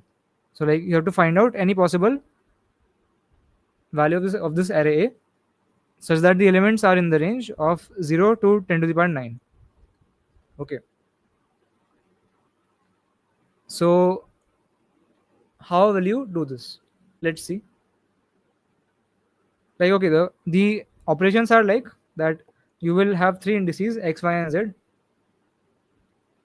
and you will set a of z equal to the min of ax comma ay. Okay, this is the operation that you will do. So for example, you have in the second test case right here, your final array is 1 2 3. Your final array is given to be 1 2 and 3. Okay, and you do two operations, that x3 is equal to min of x1 x2 and x2 is equal to min of x2 x3. And finally you, sorry, my bad, this is the initial array, and you do these two operations, that x2 is the min of x2 and x3 and x1 is the min of x1 and x2. So what can be the initial array? So they are saying that the answer is 1 2 3. So let's see. So 1 2 3. So now if we do the first operation 2 3 and 2, so that means that we are replacing a2 with the min of a2 and a3. So what we are doing is we are replacing this 2 with the min of 2 comma 3, which is just 2. So it remains 1 2 and 3. Then this operation 1 2 1, we are replacing a1 with min of a1 and a2. So min of 1 and 2 is just 1. So this 1 right here, and therefore this is your final array, and that's what you want to make. So therefore this initial a array is valid. So basically if you take this array a and if you perform the operations on this array, and it will make the array b which you want. Okay, and if no such array is possible, then just print -1. All right. So yeah, what we can do in this is we can observe some things. Actually, I don't know why there is trees tag in this. I did not use trees, but okay. So what we can do in this is just look at this test case. Okay. Uh, the final array is 1 2 2 3 4 5. 1 2 2 3 4 and 5. Okay, this is the final array. So we came to here from somewhere above, right? So we came to this array from above. Okay, and like okay, now let's see what we did in the end. Like in the end here, what we did 2 3 3. So 2 3 3, what does it mean?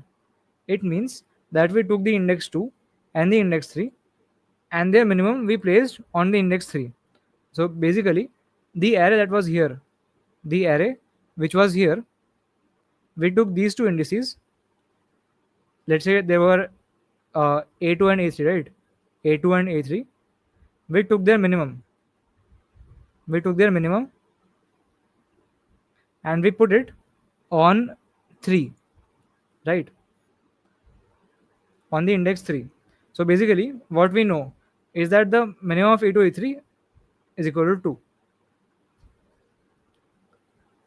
Okay, like from this information Like since we did the last operation on these two indices, and we set these two, like the minimum, to the third one, and since we know that a3 is 2 at the end, that's why we know that before the end, like just before the end, at this point in time, the minimum of a2 a3 must have been 2, right?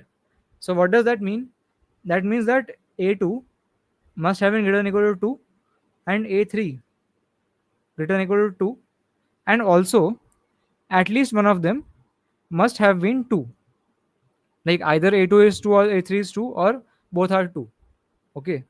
So what my claim is that both a2 and a3 must have been at least 2, since we know that we took the minimum of them and we placed it right here.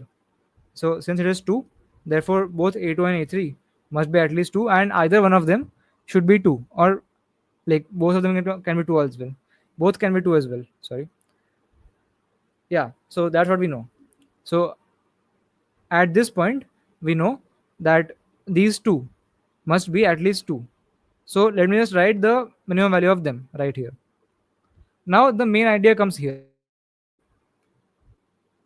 The main idea here is that since we want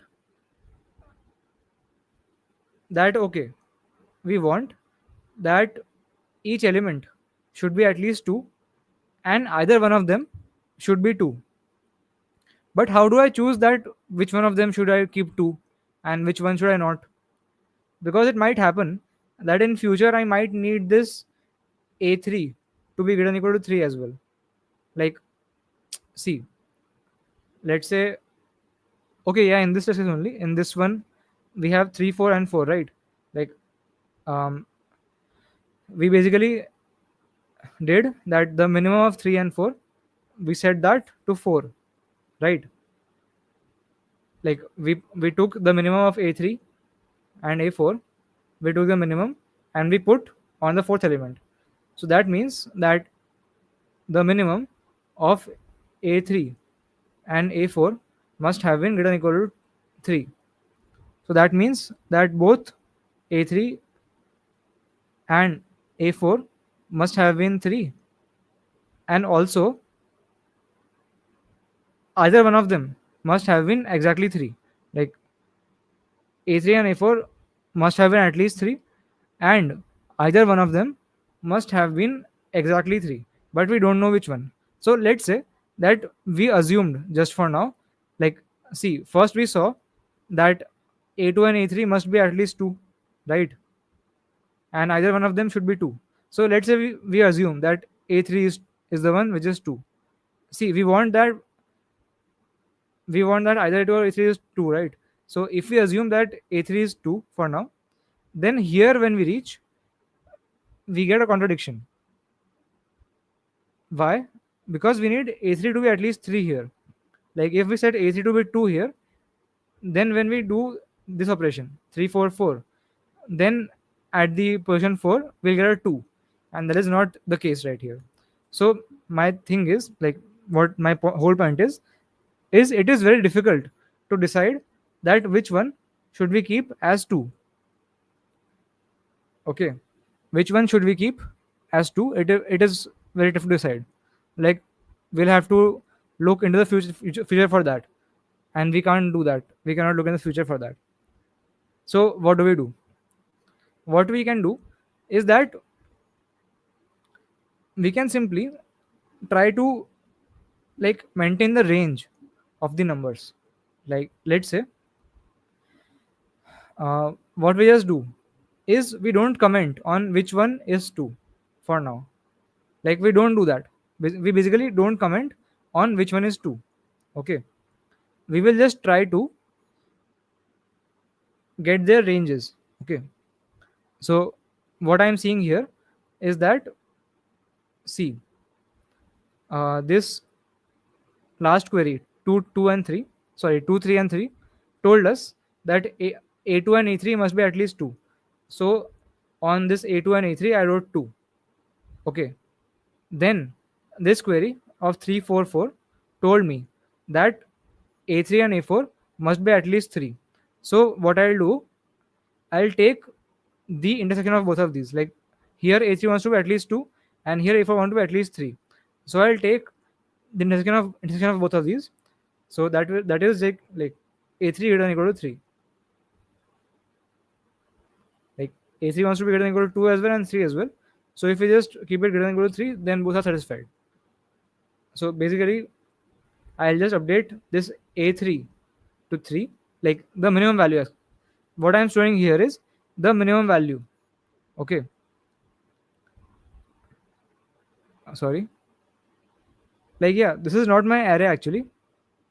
This is my array having the minimum value of the elements. Okay. So here 3 is the minimum that we can have for A3. And for A4 as well. For A4 as well, the minimum is 3. Okay. Then we look at this query 4, 5, and 5. So 4, 5, and 5. What does this mean? This means that the minimum of this 4 and 5 must be at 5, right? So basically, the minimum of A4 and A5 is equal to 4. So therefore, A4 must be at least 4, and A5 also must be at least 4, right? So I'll update this. Here I have the minimum value, right? So I'll update this A4 to 4, not A4, like the range of 4, the range of 4 to 4, the minimum value, and the range of 5 also to 4. And yeah, similarly I can do that, this 4 and 5 as well. Sorry, this last operation is 5, 6, and 6. So what we want is that the minimum of 5 and 6 should be at 6. So basically the minimum of A5 and A6 should be equal to 6, or should be equal to 5, I mean, at the index 6, which is 5. So therefore the A5 greater than equal to 5 and A6 greater than equal to 5. So here I can update my A5 value to 5 and I can set my A6 value to 5. So what this means is that at the index 2 I must have at least 2, at index 3 I must have at least 3, at index 4 I must have at least 4, index 5 at least 5, and index 6 at least 5. So I have the range for the numbers 2 to 6. And like for the number 1, it is not modified at all. Like it is not modified at any point in time. So I need it to be like the same number. So I'll just set it to the final number that I need. So finally I need 1, right? Finally I need 1 here. So I'll just set 1 here. And for the other numbers, here's the key idea. The main idea here is that we can simply set them to the minimum value. Like greedily what we will do is, let's see here we know that A3 must be at least 3, right? Like from this table we know that A3 must be at least 3. So what we will do is we will just give it the value of 3. And why do we do that? We do that because we have to ensure that the minimum is that thing, right? Like here we need to ensure that both A3 and A4 are greater than or equal to 3, and either one of them is 3. Okay. So like what if we just set both to be 3? Like what I am just saying is that just take the best case. Like for all the variables, just set them to the exact value that they need to be. Okay. And after that just check. Like just do that, and after that just check that is my array correct or not. Like here, if I just set my A2 to 2, like from here I know that my A2 must be at least 2, right? So if I just set it to 2, that is the best, right? So I can just do the best thing at all points. So I will just try that my array is 1, 2, 3, 4, 5, and 5. So basically for all of these numbers, I just gave them their minimum possible value, right? Greedily, because it is not at all beneficial for us to give it any higher value, right?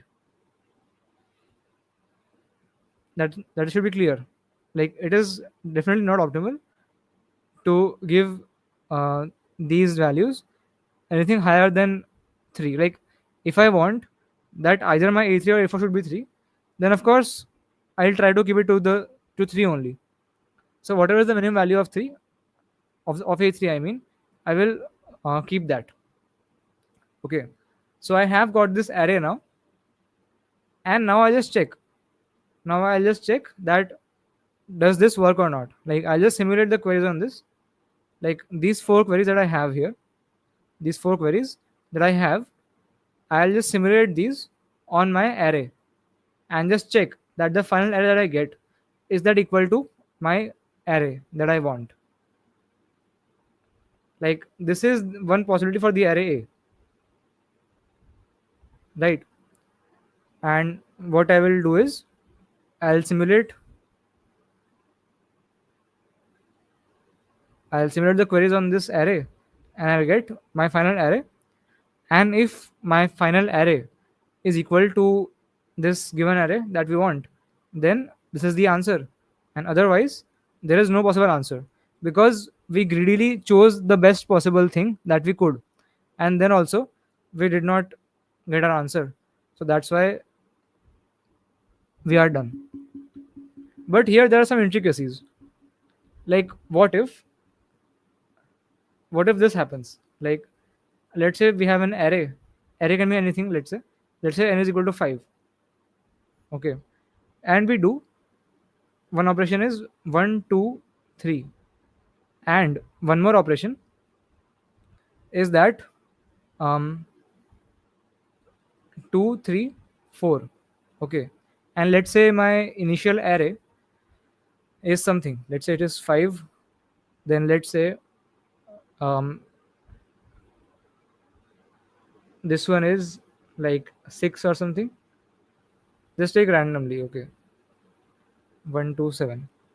Okay, this is my array initially. Now same thing I'll do for these two queries. So last query is 2 3 4. So after doing 2 3 4, we got this.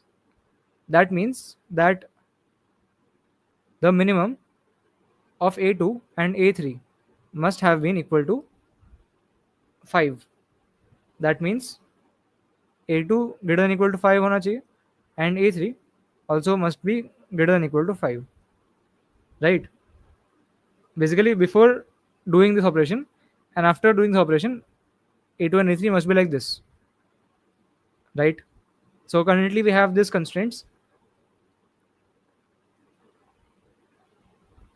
So on a2 and a3 we have the constraints that a2 must be at least 5 and a3 must be at least 5. Okay, now we will see this 1 2 3. So what we are doing is that um, we are keeping, like, we are seeing 1 and 2 and keeping it to 3. So basically, min of min of a1 and a2 should be equal to, like, a3's value right here. But we know that the value of a3 has to be at least 5, right? A3 must be greater than equal to 5. Greater than equal to 5. So that means that um, I have to have these values, like a1 and a2. A1 greater than equal to 5, and a2 also greater than equal to 5, right?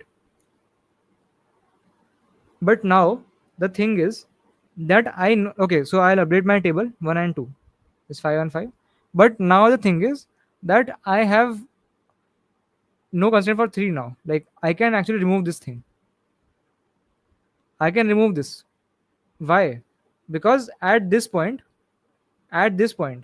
whatever I have in the third index, like, basically, before performing this query, whatever I have in the index 3, it doesn't matter, because it will get replaced when I do this 1 2 and 3. So, like, if I do minimum of a1 a2 and set it to a3, then whatever I had on 3 previously, it will get overwritten. So I don't care what is there on 3. So basically at this point, I don't have any constraints on 3. Okay, that is one intricacy of this problem right here. So the main idea here is we can simply keep moving above from last to first of the queries, and at each point we can keep track that what is the minimum value of our element, like what can be the minimum value of our element at every point, and at the end I can just assign it the minimum values, right? And then we can check that does our answer match or not. So first I'll show the code to you guys, and then I'll take any doubts if you have.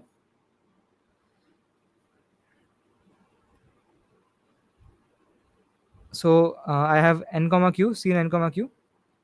Input the vector v of size n, and I have queries vector of array of size 3 of q. And for int I equal to 0, I less than q I plus plus. For int j equal to 0, j less than j plus plus. Scene QUER of ij, query of ij minus minus. So here what I am doing, I am just taking the input and doing the indexes in zero based form, right? Then I have this u array. Okay. Um. Okay. Wait. I have something.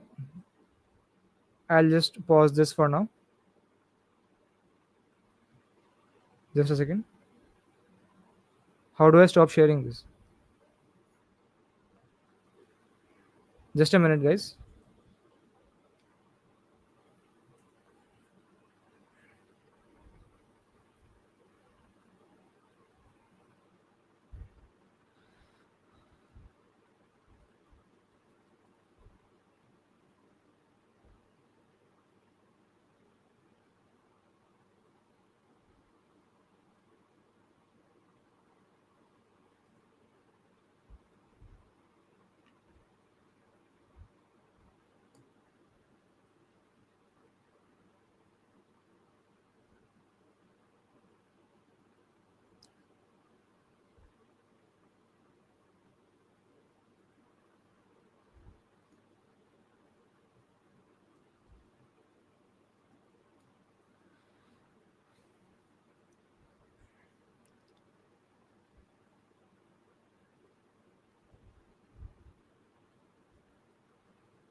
All right.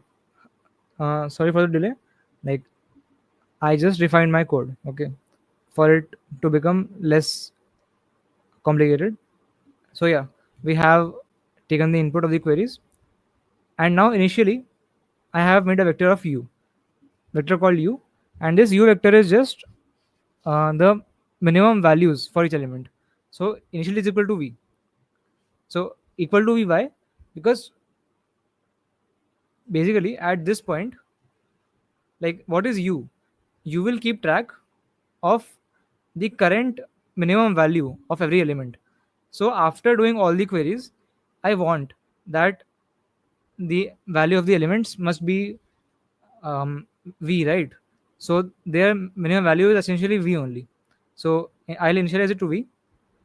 Then I'll iterate over the queries from I equal to q minus 1, I greater than equal to 0, I minus minus, temp equal to u of z.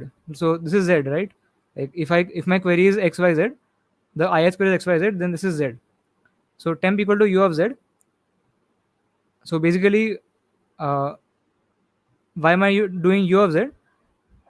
See, u of z is just that what is the minimum value of az, and since we are setting this az as min of ax ay, that means that we want that ax must be greater than equal to az, and ay also must be greater than equal to az. Okay, so that's what we are storing in temp, and then we are setting this u of query of I comma 2 as -1, and -1 means that we don't care what it is, like its value can be anything. Okay, that's what I showed you right here, right? That this, yeah, so I showed you that, wait, yeah, I showed you 1 2 3 and 2 3 4.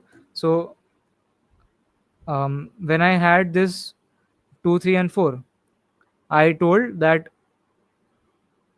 5 and 5 has to be there in these two, but after I did 1 2 3, I just changed this third to don't care or -1. Okay, so that's what I did here, that u of z is -1, and like x and y, like u of x and y I'll set to temp. Like basically, if they're already greater than temp, then it is fine, otherwise I'll make them temp. So I'll make u of x is equal to max of ux comma temp. So whatever is greater, I'll just set that. So basically what I'm doing is I am taking the intersection of ux and ui with temp. Like basically, if this a3, sorry, yeah, this a3 was bound to be 2 here and bound to be 3 here. So initially it was 2, and then when we came to this 3 query, it became 3. So that's what I'm doing here. Ax equal to max of ax comma temp, and ay equal to max of ay comma temp. And yeah, finally, if u equal to -1, that means we don't care, we can give it anything. So like I kept it vi, but actually we can give it anything. So let's just do rand, like just to show you guys that we can keep it anything. Okay, so this will give me a value between 1 and 10 to the power 9. So yeah, it doesn't matter, so even this will get accepted. Okay, and so okay, so what we are just did is you stored the minimum value for each index, and finally we will just assume that that is our actual value, and then try to simulate the queries. Okay, this is the simulation that I first took it into temporary array, and for every query I just do temp of z equal to min of temp of y comma temp of x, right? And finally, if my temp becomes equal to v, that means my u was correct initially, so I just print u. Okay, and otherwise I print -1, because even after doing the greedy approach, like even after every index checking that it is the minimum, if I'm able to not get it, then it is -1. Like you get the point, right? So yeah, and yeah, of course, if we don't care that what is u, if we don't care that what is this, we can keep it anything, and I'll just show it.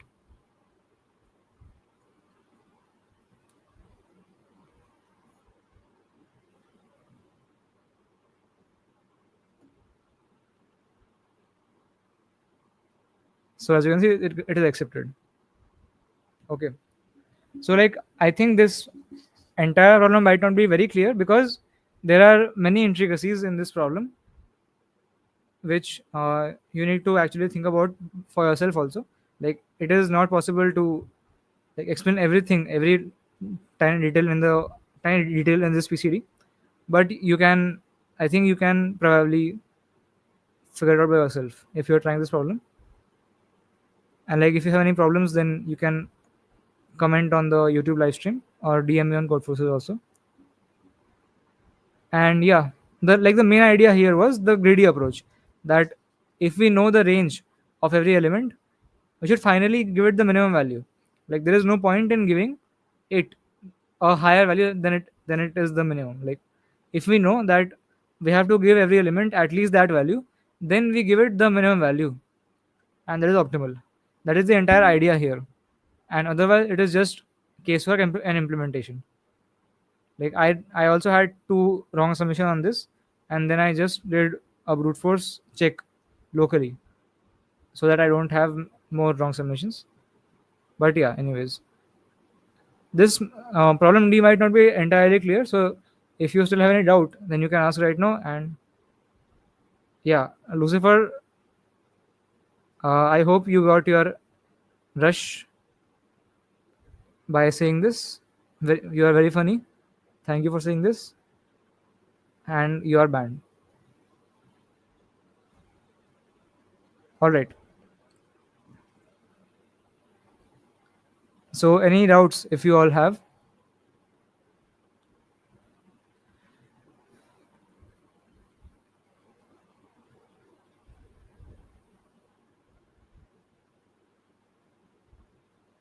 I think today D might not be very clear to those who have not really thought about it very much. So I recommend you to think about it by yourself also. And like yeah, ABC I think should be pretty clear. So if anyone is there in the chat and they want to ask any doubt, they can ask right now. Or you can also ask in the YouTube comment section. Can we do C by random guessing?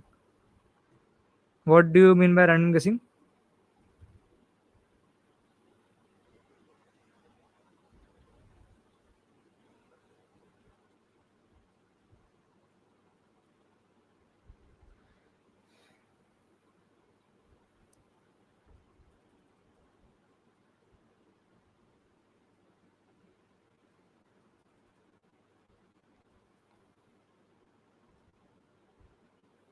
I don't get your question.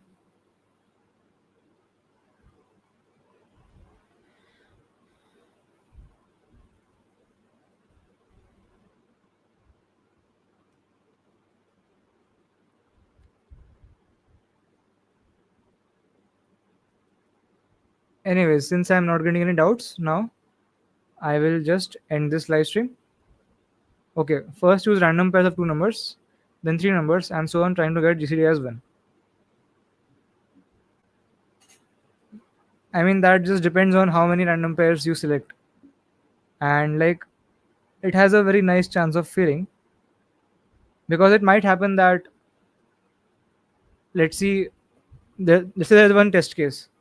There is one test case which has like, let's say we have 1, 2, not 1.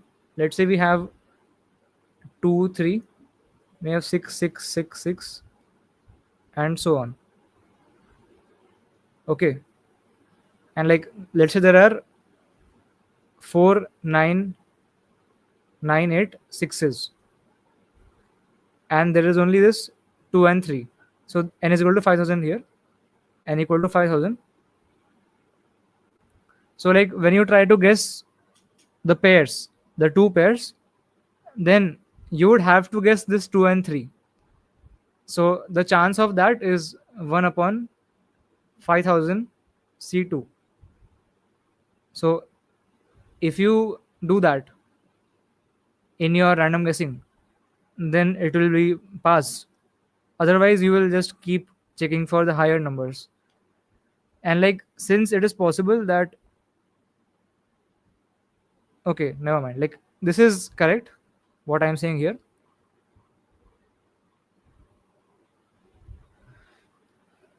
Anish, do you get it? That it won't work because this is a very low probability of correctness. Like, you will have to do it so many times in order to ensure that you get 2,3. Yes, I will check it later.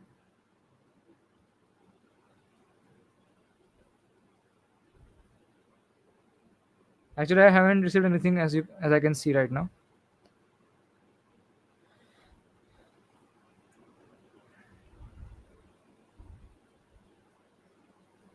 Okay, so I'll just end the stream now.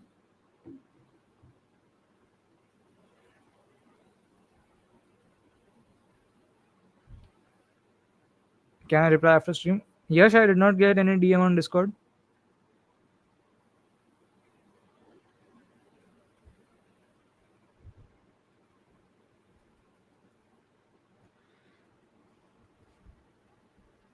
Others, I have discussed D already. You can see the live stream. And if you have any doubts, then you can ask in the comment section. Anyways, I will just end the stream now. I will reply to any comments if there are.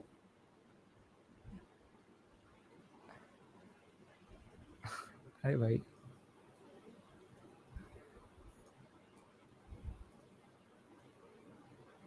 Okay. Anyways, bye everyone. Good night.